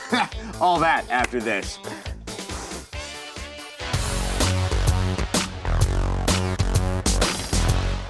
We'll have more E306 live right after this, but to find out exactly what we have in store for you, you'll just have to wait. Or you can listen to the following disembodied voice. Coming up, our hands-on demo with the new Splinter Cell game, Double Agent. And after that, why, Booth Babes, of course. E306 Live is presented by Scion. Cars ready for personalization. Scion, what moves you? Live presented by Scion and Mountain Dew. I'm Olivia Munn on your television set right now. And I am Morgan Webb. Now pace yourselves and breathe deeply because we've got so much more for you. You might get a little bit overwhelmed. Yes, with so much breaking news and information coming out of E3, it would take a superhuman effort to gather it all. Luckily, we took a normal newscast, hit it with gamma radiation, and turned it into all the E3 news you need to know. It's the incredible feed. Hey, you. Yes, you. I'm Layla Kaylee with all the breaking E3 news you need. Oh, yeah. I call it the feed.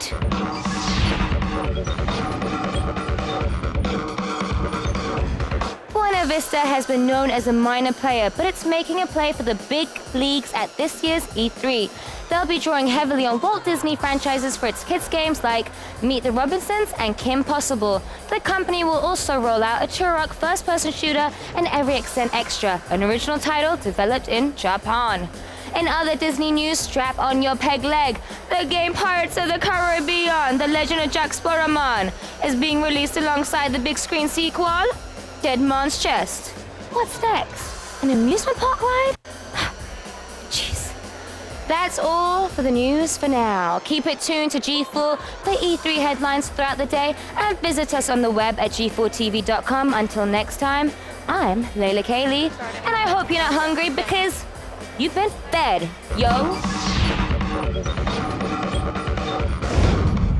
If you want more feed, you can have it because it's all on the new G4tv.com.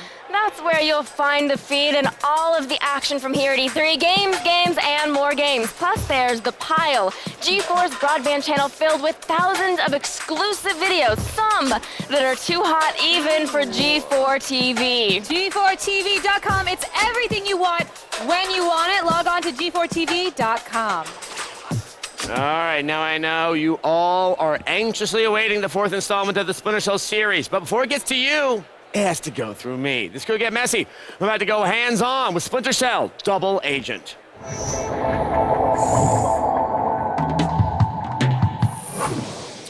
All right, well, joining me now is Julian Garrity. This is Splinter Cell's co-producer and playing the game is senior game designer, and this is Chris Smith. Welcome to the both of you. Chris, get it cracking on this game. Everybody wants to take a look at it. And Julian, let's just get the backstory. This is Sam Fisher's in prison. This is a little different. Sam Fisher's in prison, but that's a cover story. Sam Fisher's in prison because he has to infiltrate a terrorist cell. So he's created a backstory of being a bank robber. He's in prison to meet up with his contact. He meets up with his contact, and they decide to break out of prison together. So they cause a riot, and that's playable. Wow, you can actually play a riot. It's going to be better than State of Emergency, I imagine. I hope so. I hope so, too. So, throughout the game, he has to maintain his cover. He has to maintain his cover throughout the whole game. The only rule around is not blowing your cover. And this presents, and a lot of people talk about these moral choice segments of the game. They're very dark from what I saw, where you can or cannot kill a person in cold blood. How do they work, and how do they affect the game? Okay, the moral choices were something that we wanted to do because they represent Double Agent for us. And at several moments in the game, we're going to ask you a question. Would you kill this innocent person if you could save 3,000 people down the line? Would you kill your best friend? Oh, yeah, that's a lightweight one. Yeah, of course I would. No, I don't know if I could. And you use the animator from the Triplets of Belleville to actually really make this a very, almost like upsetting experience. I really found it difficult to look at, I have to say. And that's just the first choice in the game. And the consequences of those choices are remarkable. Multiple parts and different endings at the end of the game. All right, well, let's take a look at also what's being played right now. Obviously, graphically, this thing is taking a big push. What is the technology that you're using behind this? It's Unreal Engine, modified, heavily modified. It's got all the bells and whistles that you've come to expect from the next generation of video games. So you've got HDR, you've got You've got volumetric lighting. You've got everything in that game that you could ask for in a next-gen title. Wow. Is the game still as stealthy as the previous versions? Have you tried to increase the action in any way? Well, what we've done is it's still a stealth game, but because he's a double agent, he's going to be in situations like war-torn Africa, where there's going to be a lot of different... A lot of gunplay? A lot of gunplay. Okay, hold on. I believe what I'm seeing here is that Sam Fisher swimming. That's right.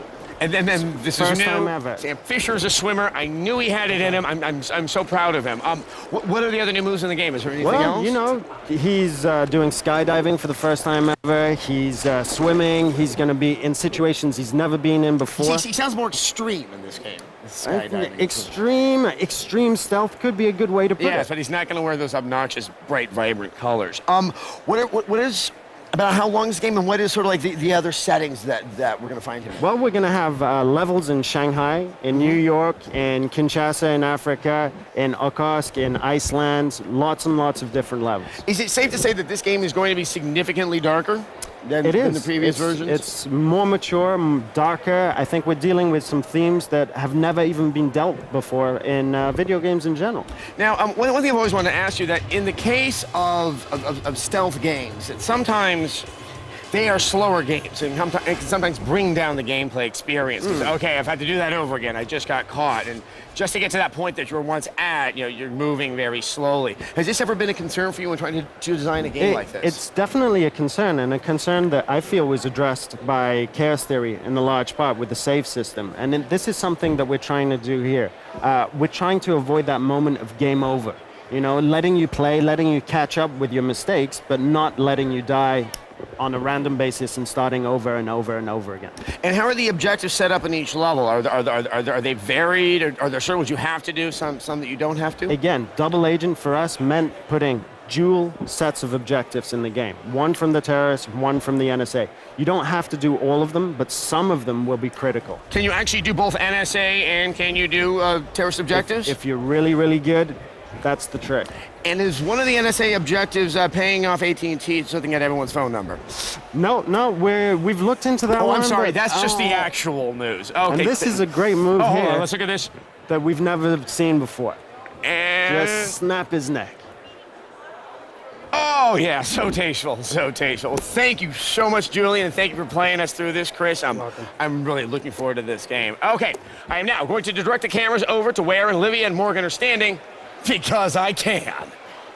E3 isn't just a place for gaming and technology news. It's also a lush vineyard of scantily clad female marketing representatives. Yes, down in the trenches doing the dirty work of researching this meaty topic is our own Zach Selwyn.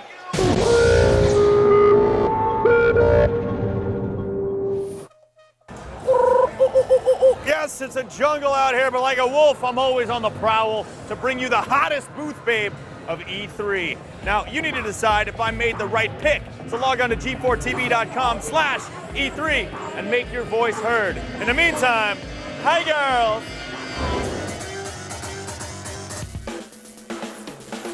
Are you guys all sharing an apartment together? This would be a reality show I'd watch. We can if you'd like us to, if you pay for the rent.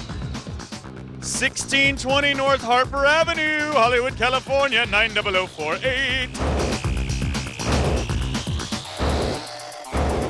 Now, what are you going to say to the fans who vote for you as the hottest booth babe because you kind of look like a poor man's Olivia Munn? Everything is go. Now, what does Unleash the Fury mean to you? Unleash the Fury to kick some ass. Can I say that? Yes, this is G4. This is like HBO. Usually when a man is sitting on the throne thinking of ladies, he's sitting on the toilet reading a Playboy. Or a hustler. Do not deny hustler. Do you guys think you're two of the hottest booth babes at E3 this year? No? You obviously saw my grandmother over at the PSP booth in the miniskirt. All right, I am standing here with one of the hottest, tastiest booth babes of E3 so far. How you doing? Actually, I'm not a booth babe, and I have to get back to work. Excuse me. Yeah, you know, I've chosen 10. They're online. Log on, vote for your favorite. We'll have the winner tomorrow. G4TV.com/E3. I can get you a job.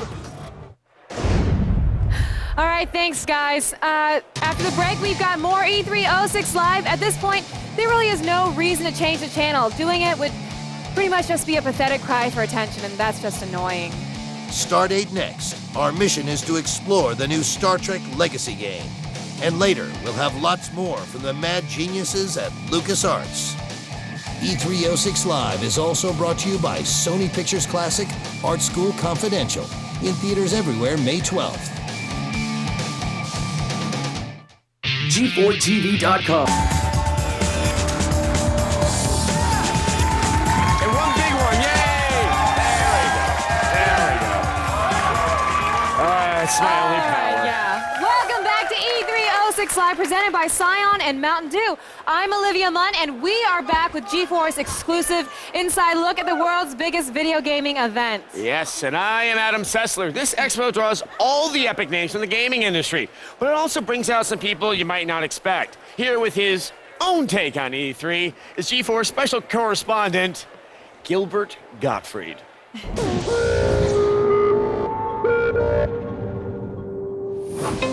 Can you believe the Boston Phoenix named me the unsexiest man in the world? Me, the star of Problem Child 2 and House Party 3. Me! Well, here I am at E3, the geek mecca of the universe. I'm bound to find someone less sexy than me.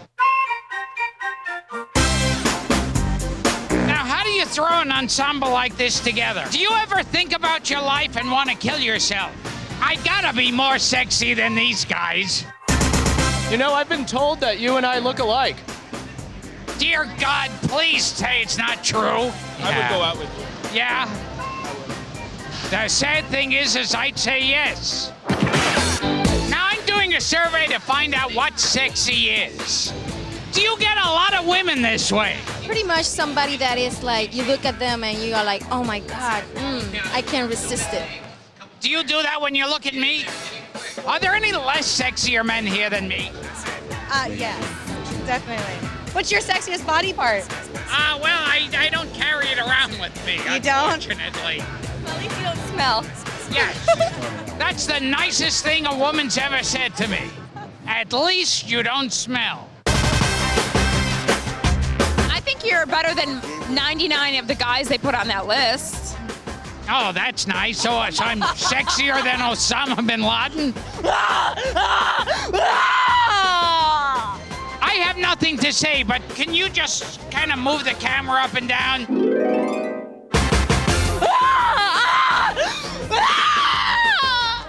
I missed it the first time. Well, we've been looking at nothing but hot-looking, sexy young babes, so I thought I'd do something as a buzzkill. What do you like better, people or video games? I like video games better than people. People. Oh, that's a toss-up. Too many games, no time to get laid. I'll probably say video games. Because you can turn them off. You don't have to hear the constant yapping. Well, I've been with a bunch of girls. I can't turn them on.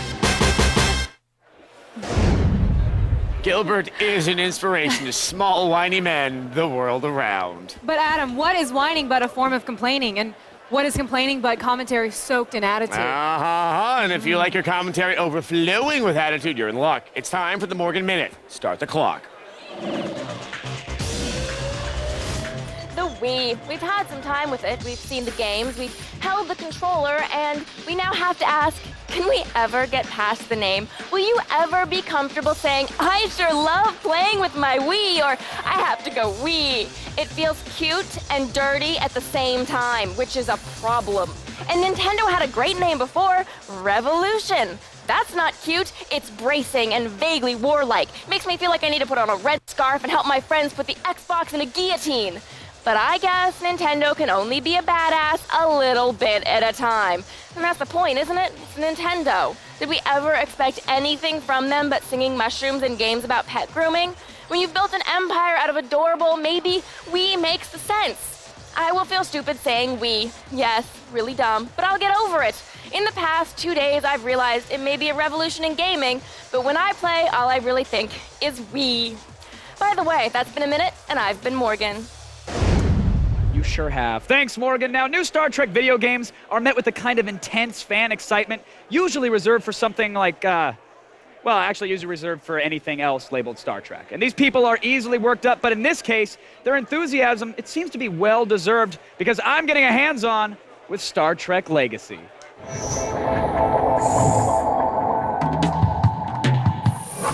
Joining me now is Ian Davis, CEO of Mad Dog Software. Ian, welcome to the show. Thank you very much, Kevin. Star Trek, ships flying around in space.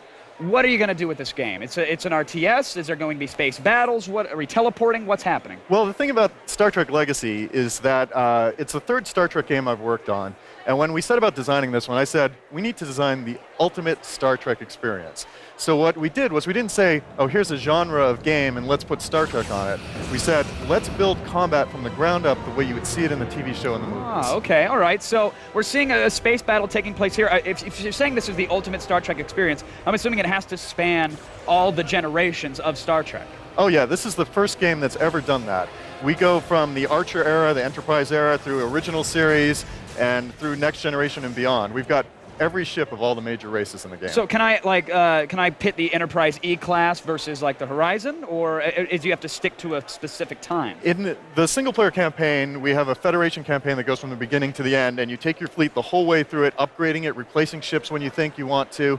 But in multiplayer and skirmish, you can have anyone against anyone. Wait, okay, upgrading. So I can actually customize my ships as I'm taking them through battle? Oh yeah, yeah. What you want to do is between battles, you say, you know, I need better phasers. So you go and you spend some of your points you've earned on phasers, and then you stoke up the shields, and then after a couple battles, you're like, oh, but there's a shiny new Constitution class out there. Tell me, can I put racing stripes and spinners on my Galileo 7? Is that going to be possible? Well, for you. We'll okay, put something good. Just give me a mod. Give me something in there. Special mod for Kevin. I love it. Now, resource management is always a big part of these games. Tell me you've eliminated it. What's going on with actually managing resources? Well, we actually have, in this game, it's not as much of a real-time strategy game as a fleet naval combat game. Oh. So your resource management only happens between the battles, where the results of what happened in the previous battles give you command points that you can spend on upgrading your ships. So we wanted to go with the ultimate Star Trek realism. You can't build a Sovereign-class ship in 30 seconds. Sure. Now, what about the online aspect of this? I know it's, we're on Xbox Live. What can we do when we're actually trash-talking with other Trekkies out there? You know, the single-player game is great. We designed it for an amazing campaign, but in the multiplayer, it's where you really start taking off. So, I mean, there's nothing quite like having your friends fighting and then coming up on them in a Borg cube and assimilating their butts. Right. You're not disappointed that it's not on the Wii, so you can't do the Captain Picard hands and have it be motion sensitive, right? Well, at this point, we haven't committed to that yet. Okay, good to hear. Well, everybody's going to keep an eye out for it. Star Trek Legacy coming out when? Coming out this fall. All right, sounds good. Ian, thank you so much for coming on. Thanks, Kevin. Everybody, let's return to the woman I think of as my Tasha Yar. Really, it's the highly deadly Olivia Munn. Thanks, Kevin. It seems like you've set your phasers to charming. If you guys like to learn more about the Breen or dilithium crystals, you can always watch Star Trek 2.0 on G4. Star Trek 2.0 allows you, the viewer at home, to interact with the classic series. Catch it every weeknight at 11 p.m. right here on G4. Tune in and prosper. Well, you know what? We have so much more E306 Live left to go. Well, you might as well go ahead and call in sick tomorrow with one of those next-gen hangovers. It's a very intense one. It's vibrant. It's got bloom. Bloom. But if you guys do change the channel, you are a baby, just a big diaper baby. What's that? Diaper baby. Stay tuned. We've got new games from Square and FaceTime with Stan Lee when E306 Live returns right after this. E306 Live is presented by Scion. Cars ready for personalization. Scion, what moves you? Tonight.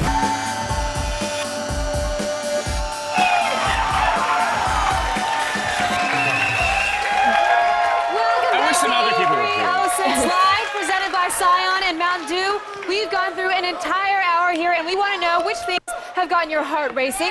Let's check out the heat index. Yes, first up is the line of games from the House of Sonic. We're talking about Sega, and you said it was scorching. I like Chromehounds. I gotta say, that game, that is a good-looking, fun-looking game. Now, he said it best when he was on here. He said, look, Sonic was appealing to the kiddies. Now we're trying to get it older. Do you think that might be hurting the overall rating here, the fact that they have been skewing younger with the Sonic franchise? Well, it's also they don't have that kind of humdinger. I mean, they had Condemned to Full Auto last year, but they don't have that one that's really standing out from the rest of the pack. That's what I would say. And how did you herald the return of Sam Fisher in Splinter Cell Double Agent? Well, you said it was volcanic. Of course. It looked absolutely amazing. And it's just also, if you get a chance to find the sequence when you have to make the big moral decision whether or not to shoot this person, it's one of the most intense things I've ever seen in a game. I mean, it's very upsetting. Well, they're trying to play up how realistic it looks. So, you know, you're not really shooting a cartoonish figure anymore. You're actually shooting somebody. It might be someone's brother. Oh, murder and trading. I love it. Violence with some kind of cost, that's progress, people. Yes. And, of course, there's Star Trek Legacy. Did enough Trekkies manage to get online in time? Well, according to you, it ranks as warm. Ooh, you know what? I'm a sucker for this kind of thing. I'm going to play it. Everybody teases me around the office because I grew up on Star Trek Next Generation. I'm sorry, but I know every episode and every character, and Morgan, that's cool, whatever. We tease you for a slew of other reasons. Okay, but I'm nothing to do going with to Star play the Trek. game, Yes, so whatever. You know, maybe he had the Tasha Yar haircut. It was once sexy, but it's now just like, hey, No, practical. thanks. No, thank you. All right.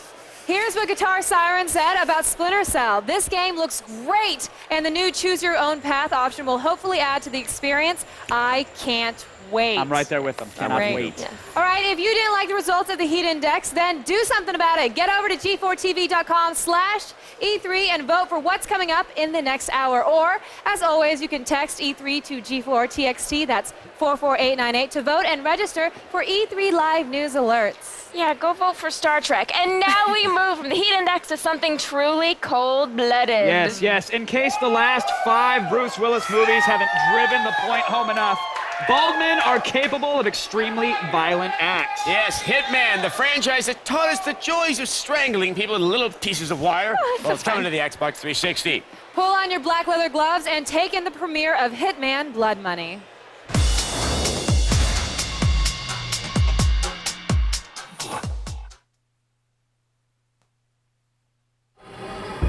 You think he's more than a man? I tell you, he's less. A virus, a pestilence, whose existence we only notice by the death it leaves behind. He kills for money. It's that simple. That grotesque. He's due for a taste of his own medicine. And I'm the man that's gonna shove it down his throat.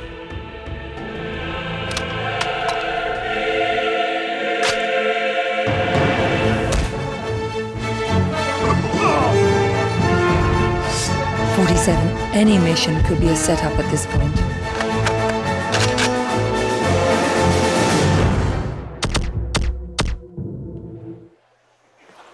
All right, we're here in the heart of E3, bringing you exclusive coverage of all the biggest games. You know, we are too kind to you. Yeah, we really are. joining the channel will anger the spirits of your ancestors. Don't do it unless you've got a whole lot of holy water and lip balm at your disposal.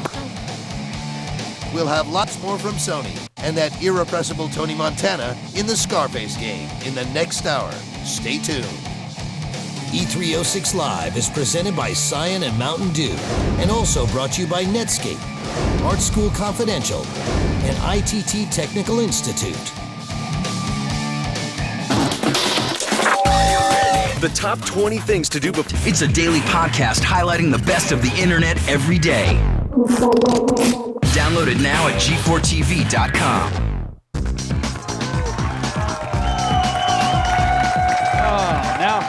Now the roof is all lopsided. Oh, well, we'll burn it down. Hey, everybody, welcome back to E306 Live, presented by Cyan and Mountain Dew and my belt buckle. I'm Kevin Pereira, the illegitimate son you always wanted. Aww, and I'm Olivia Munn, the ex-girlfriend who still hangs out with your mom and all of your friends. Seriously, stop it. It's over. She and I are friends. Continue. All right, E3 isn't the only thing going on at G4. We're also excited about the launch of our show, Filter. Yes, this is great. Filter is hosted by the smoking hot Beth Ostrowski. It's our very own twisted version of a countdown show. It's fast and fun and unpredictable, like me in bed. And it's a little bit off-center. Really, Kevin? Little bit. Little bit. All right, Filter's new season kicks off with the 21 Most Legendary Party, Saturday, June 3rd at 7 p.m., only here on G4. And Betho is here tomorrow, Adam. I'm sorry, I just had to say it. All right, she is here tomorrow. Yes. I think you're chatting with her. I am. Lucky. What's that? What's that, a plea for mercy? I laugh at your inability to handle this much insider information. And we're not stopping. We're gonna plunge our noses into a heaping pile of Scarface, talk to the Grand Moff of LucasArts, and spin webs with Spider-Man's daddy, the one and only Stan Lee. Yes, the actual Stan Lee. Yes. There is no time to prepare yourself for hour 3 because it starts right now. Get the lowdown on what superpower Sony has up its sleeve. Check out the action-packed new title Scarface and spend some time with comic book genius Stan Lee. G4 and Attack of the Show present E3 06 Live.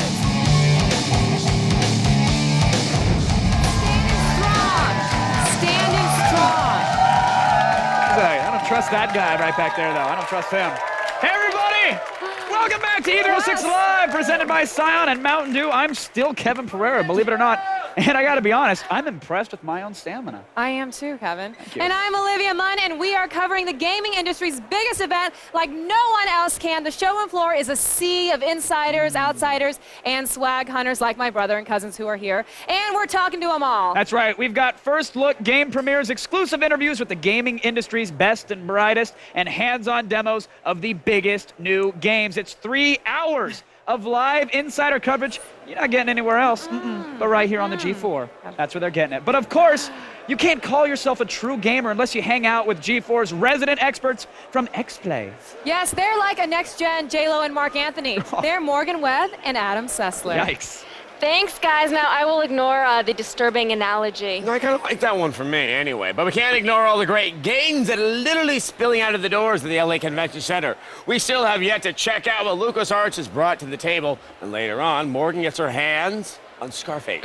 But before all that, our field agents are doing what they do best. Standing in front of booths, gesturing at cool things. It's hard. Trust us, it sounds easier than it is. Yeah. Let's find out what Zach Selwyn has for us. Thanks, Adam. In just a second, I'm going to talk to Mr. Blonde himself, Michael Madsen, about the Reservoir Dogs video game. Kristen, what's up? Thanks, Zach. Coming up this hour, I'll be at Square Enix, and we're talking Final Fantasy. But right now, let's go back to the stage and check in with Kevin and Olivia.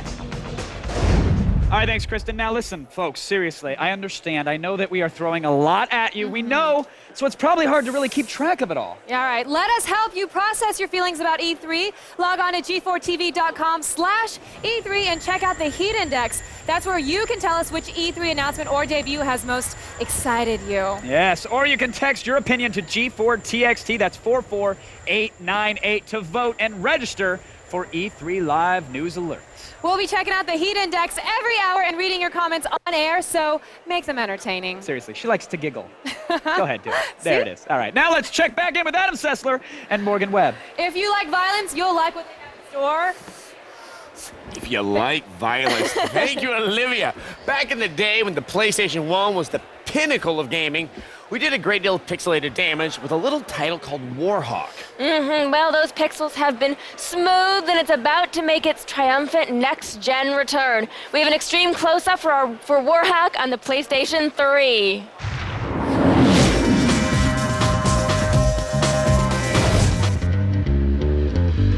Yes, you too can now fly the friendly skies in your very own futuristic jet fighter. What more could you ask for? When Warhawk for the PS3 made its E3 debut last year, it turned a lot of heads thanks to seriously eye-popping graphics. But unlike a lot of trailers you've seen, the new footage from Warhawk is almost entirely gameplay, and we're loving the view. But of course, we already knew that the game was going to be pretty. The big news this year was the revelation that it would take advantage of Sony's new directional sensing controller. Dylan Job of Incognito Studios came up on stage during Sony's press conference to demonstrate the game's compatibility with the new controller. Now, we have to admit this may look a little silly.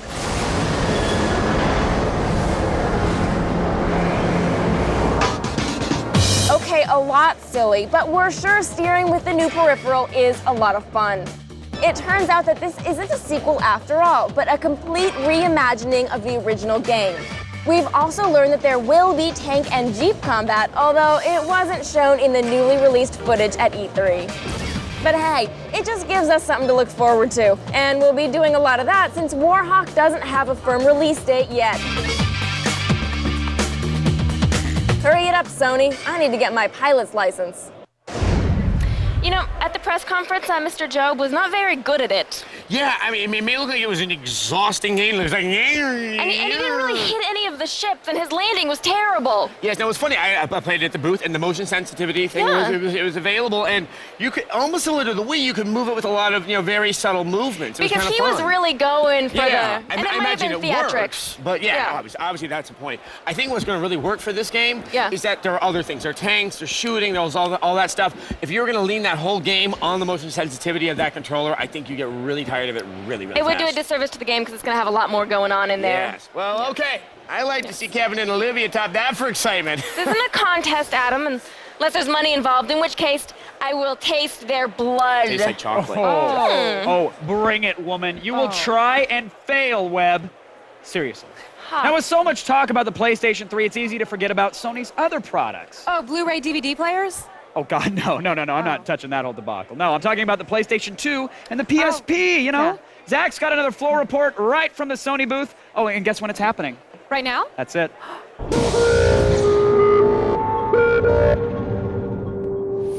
Hey, what's up? I'm back here at the Sony booth bringing you information on all things Sony that you need to know. Now, we've already gone over the PS3. Let's dive in to see what Sony's offering as far as the PS2 and the PSP is concerned. Check it out! On a planet far, far away, a damn good adventure takes place. Rogue Galaxy takes things to outer space, that fictional place those fictional astronauts visited in those fictional 60s. The good news, the space action looks cool. The real good news, Hayden Christensen's not involved whatsoever. The planetary wars continue with the scruffiest twosome since Tony and Carmella. Ratchet and Clank Size Matters brings a whole new adventure to the PSP for the metrosexual twosome. And the action takes them throughout the wonderful world of space. And Size Matters isn't a port. It's all new for the PSP. See this game? It's called Loco Roco. Or Loco Roco, if you know how to use an accent. A blob takes over and tries to eat its way through the world. But enough about Philip Seymour Hoffman. It's crazy, it's wacky, it's addictive, and it's fun. But again, enough about Philip Seymour Hoffman. This one is going to be a big one. Impressive. Most impressive. In fact, maybe even too impressive.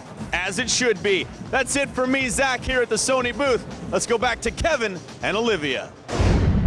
Thanks, Zach. Man, I love that guy. He's so dreamy. He is Those dreamy. eyes, we could talk about him for days. But let's not. Let's not. But, I don't know about you, Kev, but I need a break. Seriously, we can chat then. Okay. That's it. When have you known me to refuse a break? Seriously, I'm a thin shell of a person over here. You are so thin. After the break, we'll interview the head of LucasArts, and later we'll check in with the guys from Square. E306 is also brought to you by Netscape. Sign up today and get free Web Accelerator when you stay for 12 months.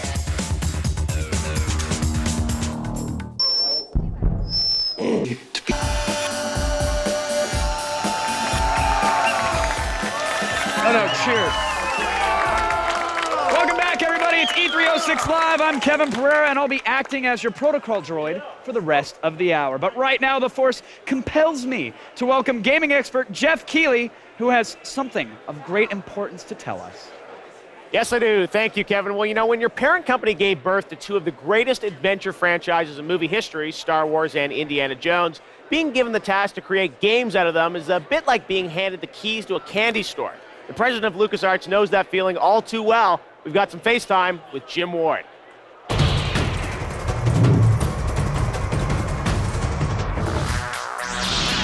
LucasArts president Jim Ward is a veteran of 20 years in the marketing and entertainment business. Ward was behind the marketing campaigns for the Star Wars prequels and all the Star Wars DVDs.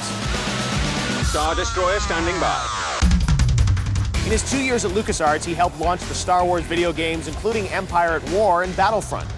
Working closely with Lucasfilm and Industrial Light and Magic, Ward is helping close the gap between the worlds of films and games.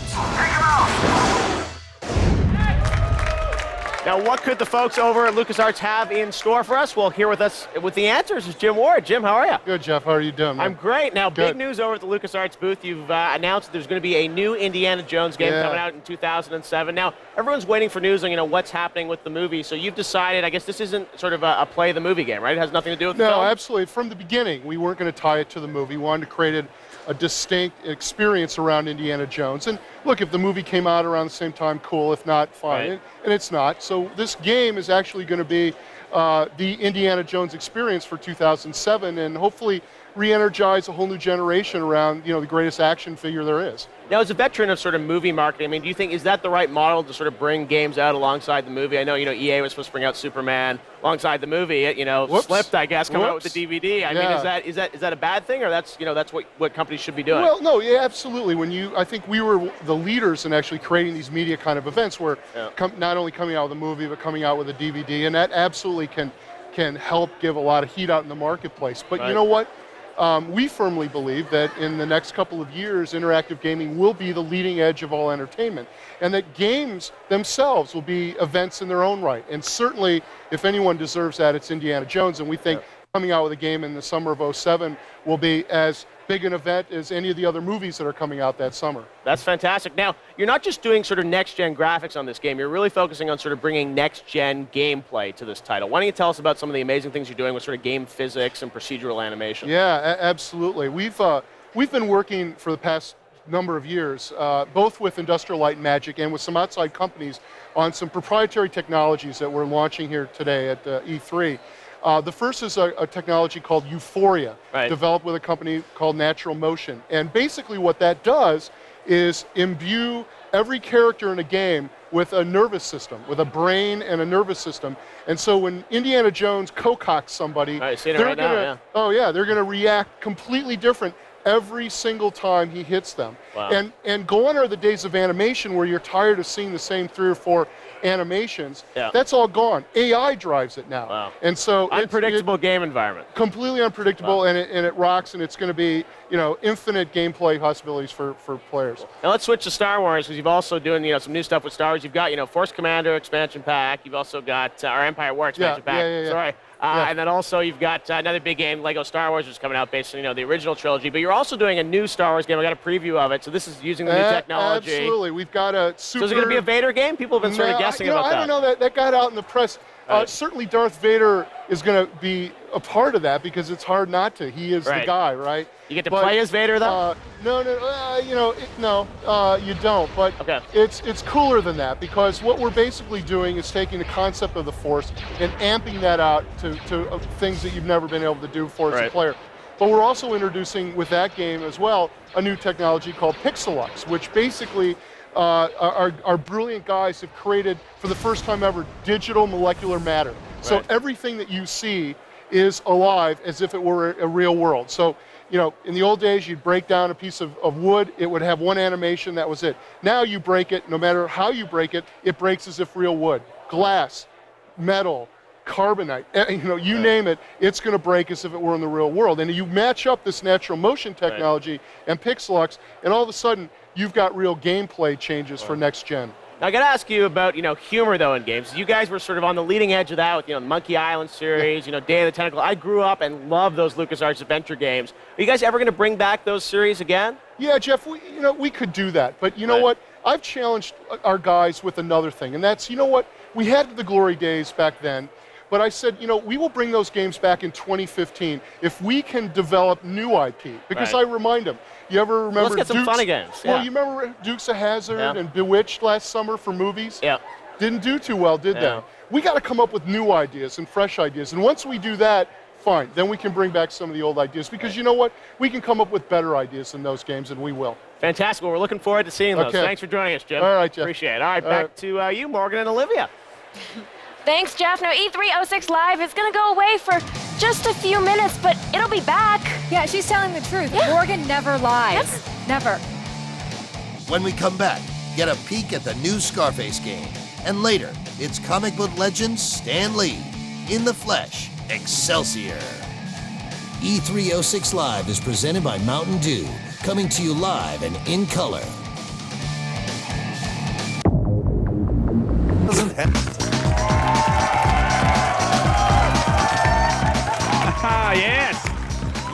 yes, yes.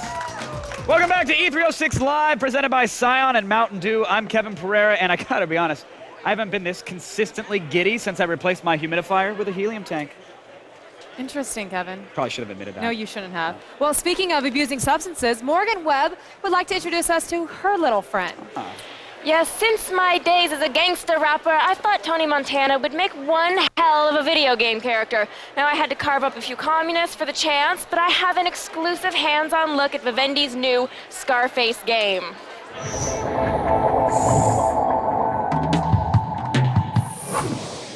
And I do have to say that movie was the first time I learned about Quaaludes.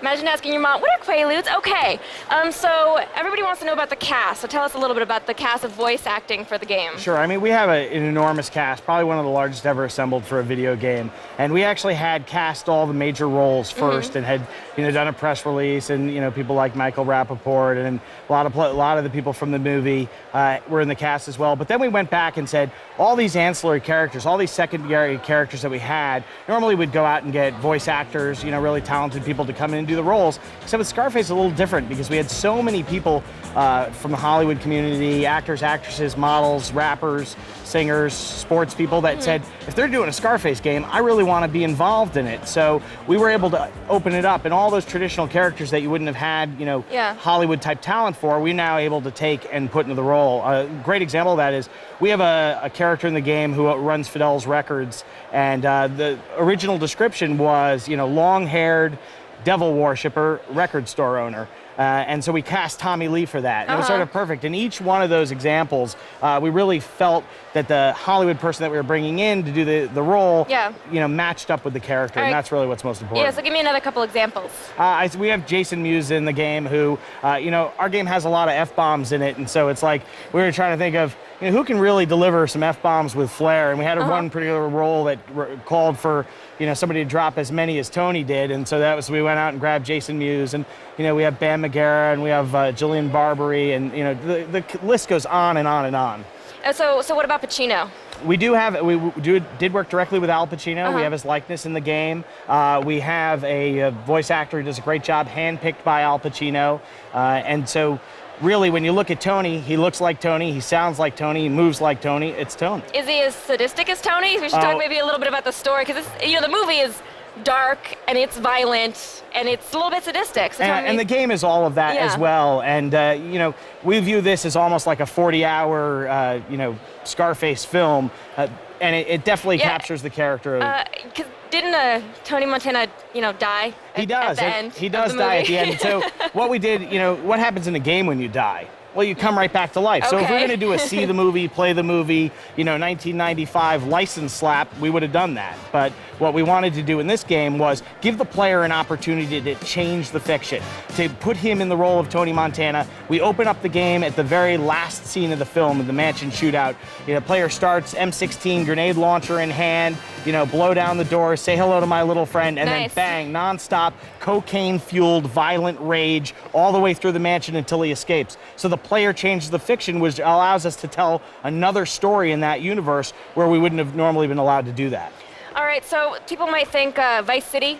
When they see this game, tell me why it's different. Sure. I mean, if you look at Vice City, and I think all the GTA stuff are really, really great. They're a huge inspiration. Anytime anyone's going to make an open world game, whether it's Scarface or The Godfather, let's hope that they're learning from those games and not some of the lesser open world games. But in terms of Vice City, it's like, I guarantee you, Tony doesn't drown when he falls in the water. You can't have a game set in Miami and then have the lead character. But really, GTA Vice City, although it is a terrific game, they're really just a Scarface wannabe. It's like they tried to, borrow lots of different aspects from the film. This is totally different. We don't have to be a wannabe Tony Montana. We are Tony Montana. So that's really the fundamental difference, is that the gameplay story is nothing like GTA. Right. And we also do a lot of things other than, the things that GTA didn't do well, like the targeting mechanics in Vice City were really, really rough and crude. We've gone to great detail to bring in, taking tips from games like Mercenaries or SOCOM that have really great third-person targeting,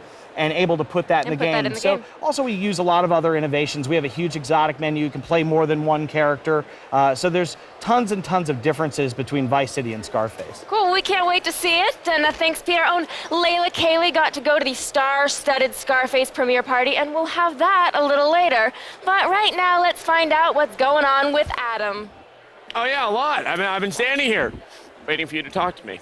For those of you at home who are wondering how you can get this kind of quality programming, oh, wow, we've got an answer. There's the Video Game Mashup, TV's only daily blog dedicated to all things video game.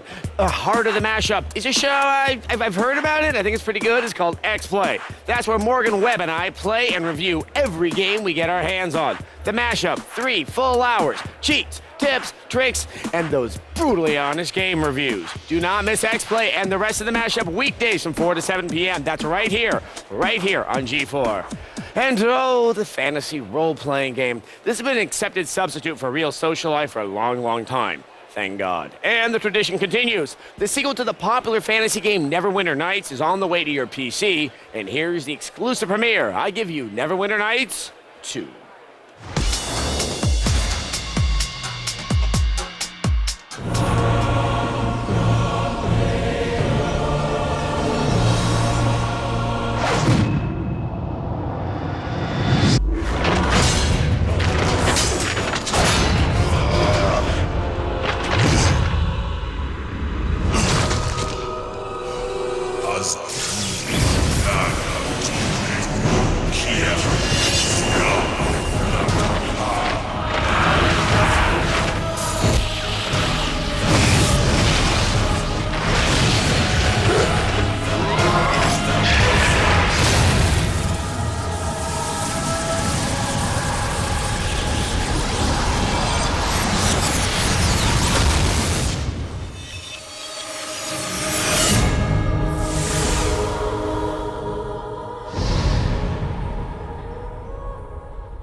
Now, you can't leave now because I told everyone you come back, and they're looking forward to it. Don't make me look bad. E306 Live continues after this.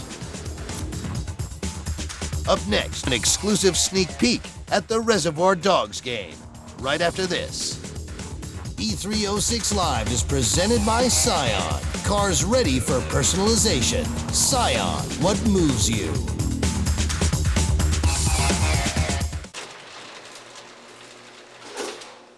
Hello, David. How did you get in here? That's not important now.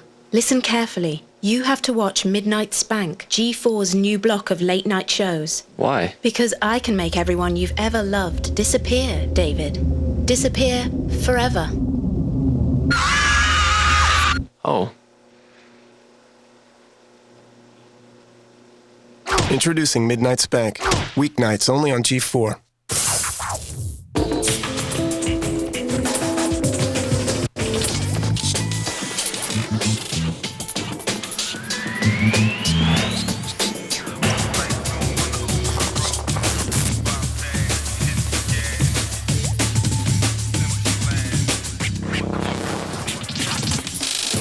The 2006 Scion XA.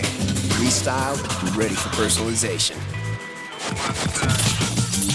Ready, T. Hey, Dustball, have you ever thought about being a cop? Oh yeah, like all the time. First I'd arrest every guy in the whole world. Even I had to jump from car to car or use crazy weapons. And then I'd have every woman to myself. And I'd fly them to Vegas and marry every single woman in the world. And man, I'd take them all over to my love boat. But then I'd realize I married every woman, even the ugly ones. So I'd escape on my motorcycle with uglies chasing me, screaming, "Hi, but I have a great personality!" Pursuit Force for PSP. It has personality. I don't think that I would be where I am today without having a clear career path. ITT Tech gave me my roadmap and the compass. I'm a project manager for Douglas Fredrickson Architects in Phoenix, Arizona. At ITT Tech, I came across instructors that helped me become a better student and professional. Thanks to them, I've developed the skills that I need. Now I can take care of my family. Life is good. Everyone goes through struggles, but I push forward with the same dedication instilled in me years ago as a young kid. To this point, all the decisions I've made have shaped me into what I am today. So there are no regrets. We are educators helping people build a foundation for the rest of their lives. ITT Technical Institute, School of Drafting and Design, education for the future. Call 1-800-327-1172 or visit us on the web. Get an education that can help you reach your goals. ITT Tech has information on financial aid programs for those who qualify. Call 1-800-327-1172.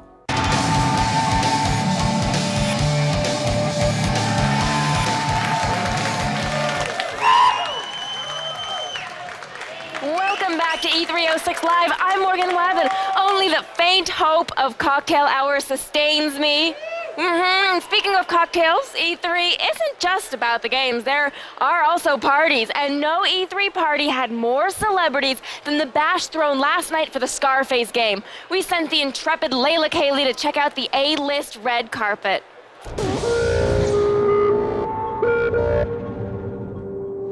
Hey guys, I'm on the red carpet of the Scarface video game premiere. You do not want to miss this. We're going to be speaking to some celebrities and finding out why they love Scarface so much and why it still stands the test of time. Look, every man deep down in his heart wishes he had the guts to do what he always dreamed of doing. And when you see that look in Tony's eye and he's trying to do it, and he does it. The all-American story, you know what I'm saying? The immigrant who come up from his bootstraps, whatever way you gotta come up. So you are one of the voices. Son of a bitch, scum-sucking, sucking shit whore, like that. Oh, I never cursed so much in my life. Yeah, I did some voiceovers for the video game, and I contributed a song called The World Is Yours. I'm like one of the levels. I'm like this, I don't know, I forgot the exact name of the cat, but one of the Cuban guys was one of the levels where you gotta go through as far as to get my car and get the briefcases. I play one of the femme fatales that basically is with Tony Montana the entire time. Oh. So what brings you out tonight? Well, I actually came to experience the game firsthand. See what Tony Montana's up to. Okay. See if I can take him on in a safe fashion as opposed to out on the streets. Of course, we all know about Scarface, you know, and the story about Scarface, about a Cuban guy came in and becomes a multimillionaire. Okay. And I think that's what happens to Pedro, right? Say hello to my little friend. Is it little though? What? If that is it for the evening, I hope you guys had fun. Stay tuned for more E3 and also for the new Scarface video game out soon.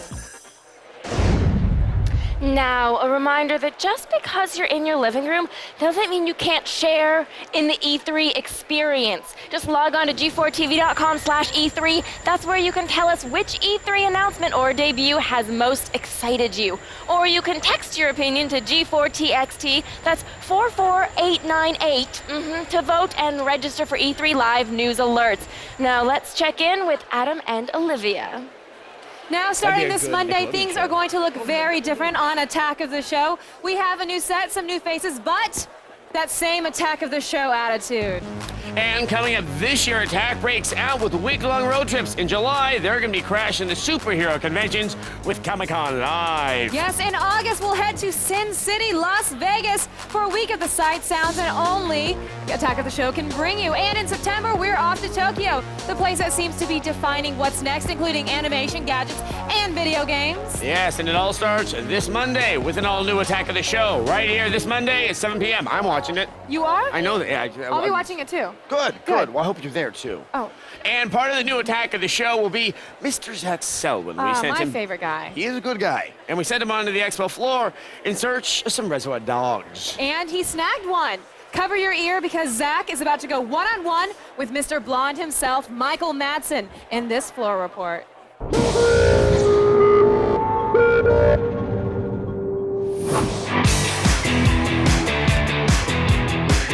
All right, how you doing, y'all? I'm here at E3 in the Reservoir Dogs booth, one of the new games coming out from IDOS, hanging with a man who has lent his name to quite a few titles in the past, but none as personal as this one. I'm talking about Mr. Blonde himself, Michael Madsen. How you doing, partner? It's great to be here, let me say. Reservoir Dogs is a video game. Did you ever think you'd see the day? I've been watching my sons over there play it. I haven't gotten around to playing it myself yet, but they love watching their dad in the game. I think they like it because they can control me. A lot of, children of athletes say it's great to play their father in a sports game, that kind of thing, because they get to, make dad the best player out there. Do you think your kids are going to play you and chop off cops' ears and stuff like that? They've already been doing it since we arrived here this morning. That's the first thing they wanted to find on the control sheet was, how do you make dad chop off the ear? A lot of the characters in the film, you sort of don't see where they end up. Mr. Blue, for example, disappears. In this game, we get to follow him out and see where he's going, maybe play him a little bit deeper into his life. Is that correct? You can follow Mr. Blue and you can follow Mr. Blonde. You can see what he did before they ended up in the warehouse, and you can see what happens to Mr. Pink after he leaves. Reservoir Dogs, the video game. It's coming out very soon. And thanks for talking to us today, my man. My pleasure, man. Tone down the enthusiasm there, Mikey. Thanks, Zach. We're going to a break. All right, but we've got lots more to show you when E306 Live continues right after this. Stay. We'll check out all the latest offerings from Square and sit down with Stan Lee, the father of all superheroes, right after this. E306 Live is also brought to you by Sony Pictures Classic, Art School Confidential, in theaters everywhere May 12th. Who wants to mash? Introducing G4's Video Game Mashup, television's only daily block dedicated to all things video game. Every day, it's 3 hours of the best cheats, tips, and brutally honest reviews. The Video Game Mashup, weekdays at 4, only on G4. G4TV.com, giving you the scoop on the news you care about. Dive into the pile with over 15,000 streaming videos ready to go. Behind the scenes, game reviews, and more. Go to G4TV.com. What you need, when you want it. At Strathmore Institute, you can explore your vision.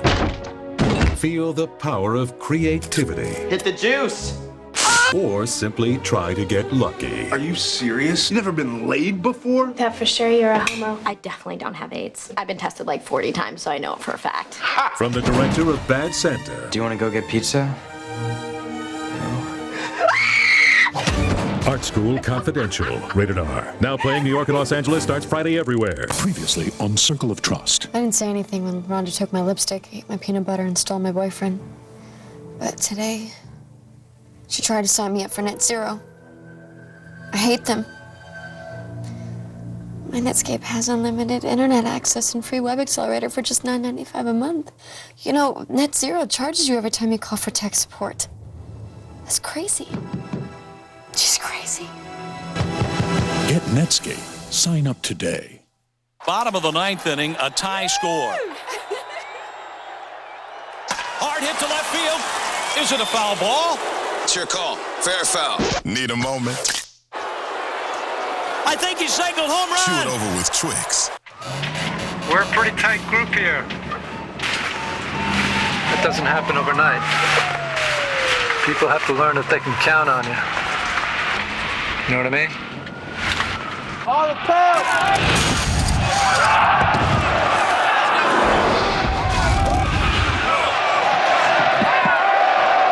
Yes, sir, I do. See how Army training gives you strength for now, strength for later at GoArmy.com. Check this out. This is what we do for a living. We're video game designers. And we're game programmers. With the training offered at Collins College, you can learn to design, code, and test games like this. And this. Game design is a growing career. For a brochure on a career in game design, call Collins College at 1-888-256-1200 now. That's 1-888-256-1200. Call Collins College now.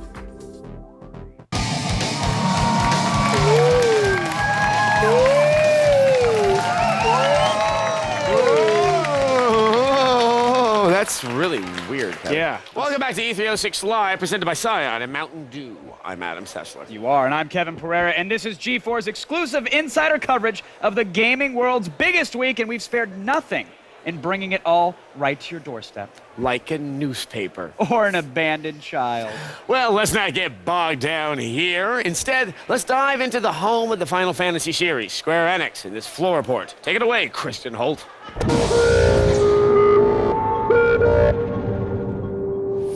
Yes, it's me again. I'm here at the Square Enix booth checking out all the action, but what it really comes down to is just two little words, Final and Fantasy. So, what's your fantasy?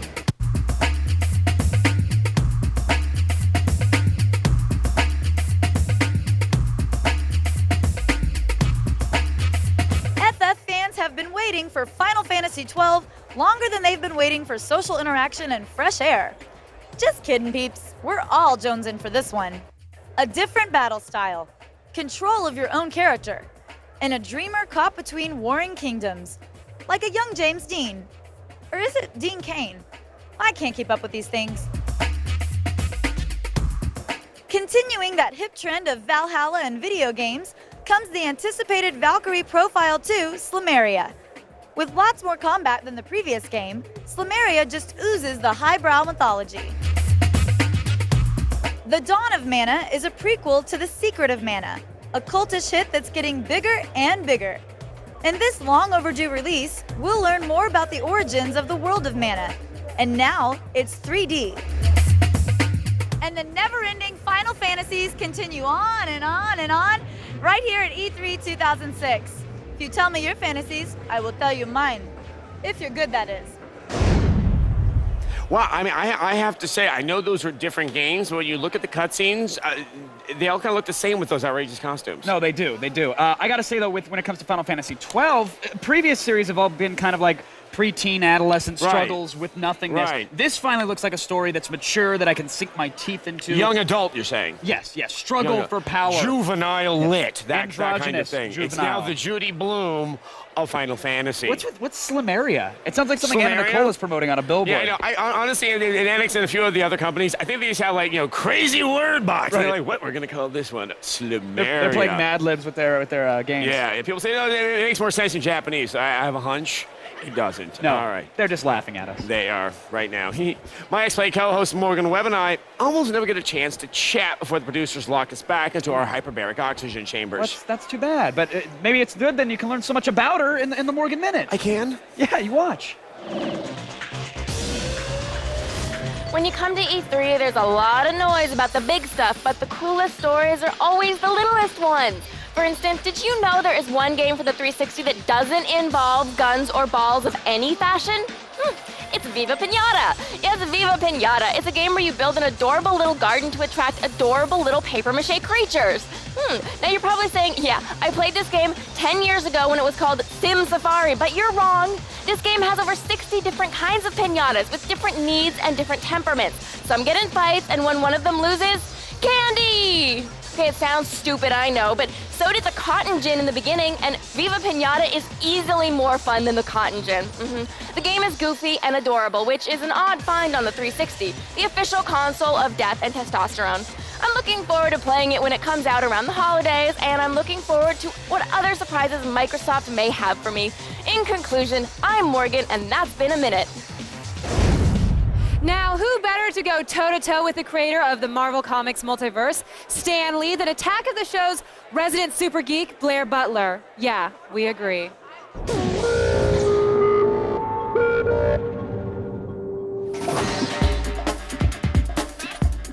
I'm here with legendary comic book creator Stan Lee. Stan, let me get this out of the way. It is a pleasure to meet you. Thank you, dear. It's a great pleasure to be met. So tell us a little bit about Marvel Ultimate Alliance. It's an RPG, and I've heard there are over 140 different Marvel characters in it. 20 of them are playable. Who are some of the faces we're going to see? You just gave away my whole speech. You almost single-handedly created the Marvel Universe. Is it great to see these characters that you created playable on the screen? It is indescribable. These little characters that were one-dimensional, two-dimensional years ago, suddenly they're not only three-dimensional, but you as the player can manipulate them. You're not following a story somebody else did. Oh, I wish I had time to play these games. The X-Men, the official game, the playable characters I think are Wolverine, Iceman, and Nightcrawler. Any other mutants you'd love to see playable? Oh, I'd like all of them. I'd like to see Magneto. I'd like to see Juggernaut. I'd like to see I could go through the whole list because I love them all. I am my own biggest fan.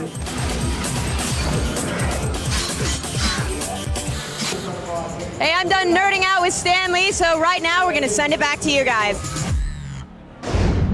Thanks, Blair. All right, from comics to RPGs, we've got you covered. Here's our premiere of the new game, Phantasy Star Universe.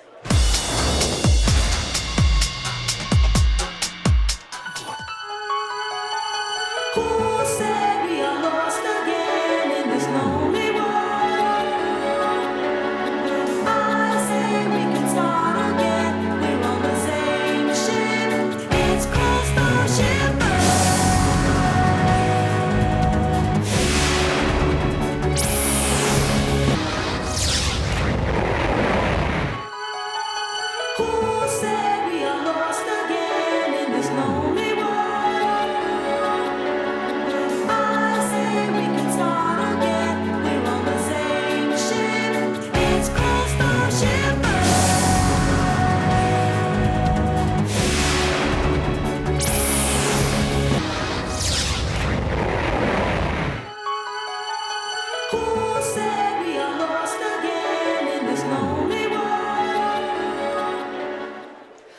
we're gonna go bond with our sponsors, but don't you get any ideas? We'll be right back with lots more from E306 Live, so your pretty ass better stay tuned, son.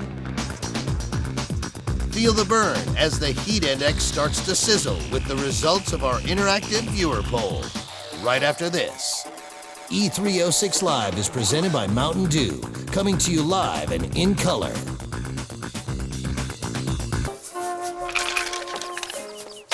James, can you put some more lotion on my back? Yeah. Yeah. Thanks, Yeah. baby. Yo, dude, why don't you hook me up with some of that lube? Spock, knock it off. Come on, man. I'm gonna get you back. Oh, yeah, Cap. Don't forget my ears. Spock can't be getting the backs of his ears all burnt up and stuff. That's a winner. Yeah. Oh, I'll take the code red. That's not a prize, it's mine. But it's with the prizes. Not happening. I'm not looking for trouble.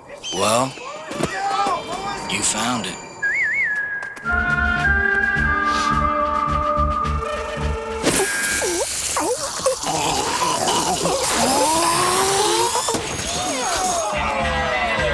Well, that got ugly.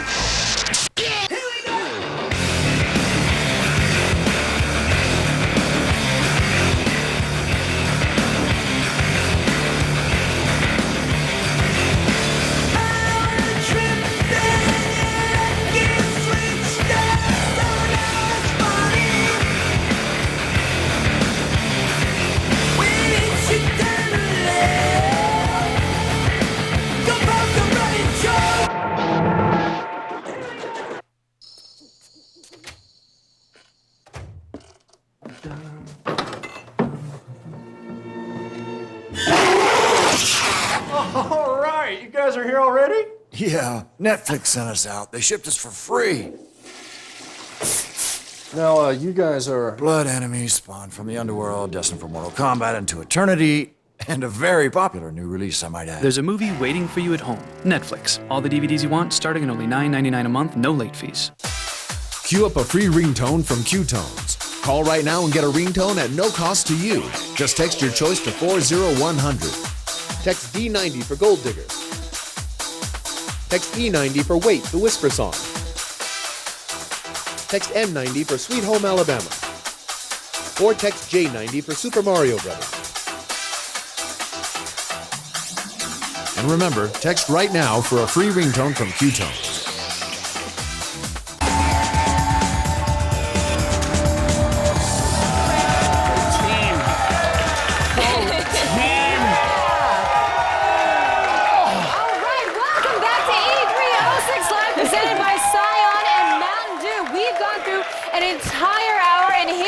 It's time to tap the brakes and find out what you think about this endless parade of mind-blowingness. Let's check out the heat index. All right, let's do that. First up was the revamped Warhawk for the Okay. All right, I just got sliced with a sword. For the PlayStation 3, you guys said it was volcanic. You know, after the epileptic seizure demo at the Sony conference, I wasn't quite that sure. It plays a lot differently. You don't have to play it like that. It was fun. The guy was playing it very emphatically. He did have trouble landing, but I think people like the concept of being able to control it, pretend like you're really playing it. Guess what? If he doesn't do that, the networks won't cover it. That is true. All right. That is true. So we got a sneak peek at the LucasArts game lineup, which you rated as warm. They weren't as impressed with the LucasArts lineup. I find that surprising. I like their click and point, the little point and click adventures, actually. I gotta be honest. I mean, the thing is, they had Mercenaries, but I don't believe that they have it anymore. Which What was about kind of Lego unfortunate. Star Wars? Lego Star Wars is great. It's one of those things where you can play with your kids or, the kids you don't It's a lot of acknowledge. fun. It's one of those games you're like, why am I having so much fun right now? Okay, now, Tony Montana became the latest classic movie character leaped to video games. And your rated Scarface is only hot. I understand. I think people are a little suspicious. People are worried it's going to look a little bit like Grand Theft Auto. Movie games don't always work, but it's a beloved movie. Hey, the voice actors were handpicked by the real one. But the thing is, I had two dirty words for that game. Current gen. Thank you. All right, well, the people at home all voted at g4tv.com/E3. And now it's time to hear what Black Plastic thought about Warhawk. Great name, That's wasn't pretty it? awesome, yeah. Yes, the reimagining of this classic PS1 title. I am hoping more developers will follow suit with more flight combat games. Can I just say this, and correct me if I'm wrong, but there What's hasn't that? been a cool flight combat game since Terminal Velocity for the PC. But That's all I'm they've saying. made a lot of them, though. That's all I'm saying. Well, are you talking about like, sim or arcade? Come on, I like Crimson Skies. All right. All right, well, if you guys didn't like the result of the heat index, then do something about it. Get over to g4tv.com/E3 and vote for what's coming up in the next hour. Or, as always, you can text E3 to G4TXT, that's 44898, to vote and register for E3 Live News Alerts. But you know what's really hot, though? What's that? Seriously, it's the latest craze. Sitting patiently through commercials. Ooh, they give you Seriously, chills. especially when you're waiting for E306 Live to come back. Seriously, it'll get you a girlfriend. It will. We'll get you one? What's going down at E306 tomorrow? We'll tell you if you promise not to blab about it. Right after this.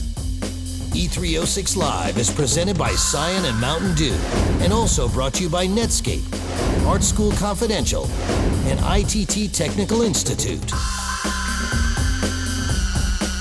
Introducing the Daily Nut. It's a daily podcast highlighting the best of the internet every day. Download it now at g4tv.com. Who wants to mash? Introducing G4's Video Game Mashup. Television's only daily block dedicated to all things video game. Every day, it's 3 hours of the best cheats, tips, and tricks, including brutally honest reviews with Morgan Webb and Adam Sessler on X-Play. I'd rather French kiss my grandma than play this game. The Video Game Mashup. Weekdays at 4, only on G4. That's a winner. Yeah. Oh, I'll take the code red. That's not a prize, it's mine. But it's with the prizes. Not happening. I'm not looking for trouble. Well, you found it.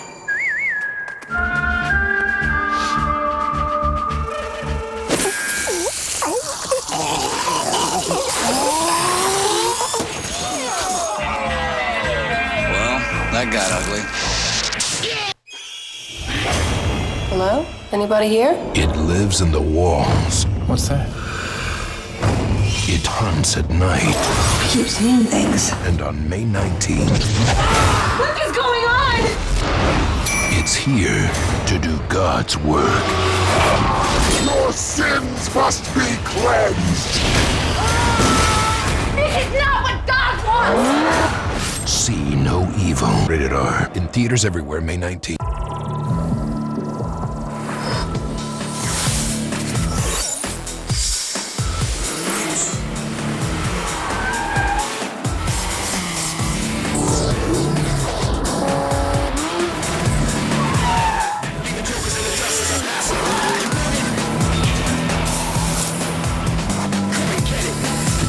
Is ready for personalization at Cyan.com with over 30 Cyan accessories.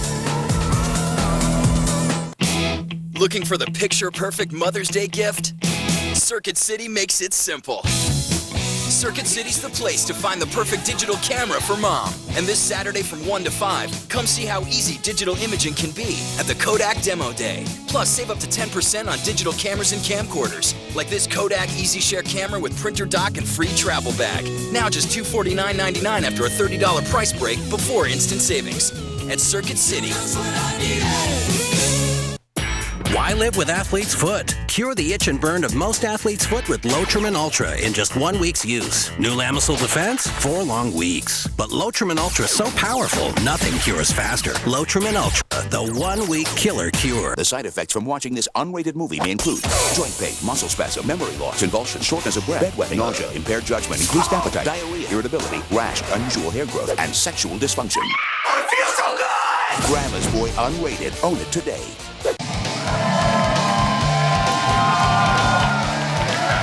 They're so happy. They are. I love them. I want like an eighth of that energy. Welcome back to E306 Live, presented by Cyan and Mountain Dew. Now, if all of this E3 bombardment has only whetted your appetite for more, you're our kind of viewer. Yes, well, you gotta stick around because tonight on G4, we'll be showing all 3 hours of today's show again, followed by Midnight Spank with back-to-back episodes of Cinematech Nocturnal Emissions. Yeah, now you'd think that after 3 days of continuous live coverage, we'd be over this, right? We'd be jaded. But we're not. Nuh-uh. No. Tomorrow we are joined by the smoking hot Beth Ostrowski. She's the host of the new G4 show Filter, and she'll be live on this very stage. That is tomorrow. And as far as E3 goes, I'm still pretty psyched. We got a ton of stuff left to talk about. I mean, you boys cannot wait to ogle that woman. You guys have been talking about her for a couple weeks now. I have a lot of stuff that needs to be filtered. I mean, my sieve is broken at home. That's a good pun. Oh, that's a. Did you just go Brit on us? Yeah. Very nice. Yeah. All Okay. right. Let's get out of here. There is still one more action-packed day left here at E3, and we still have 3 more hours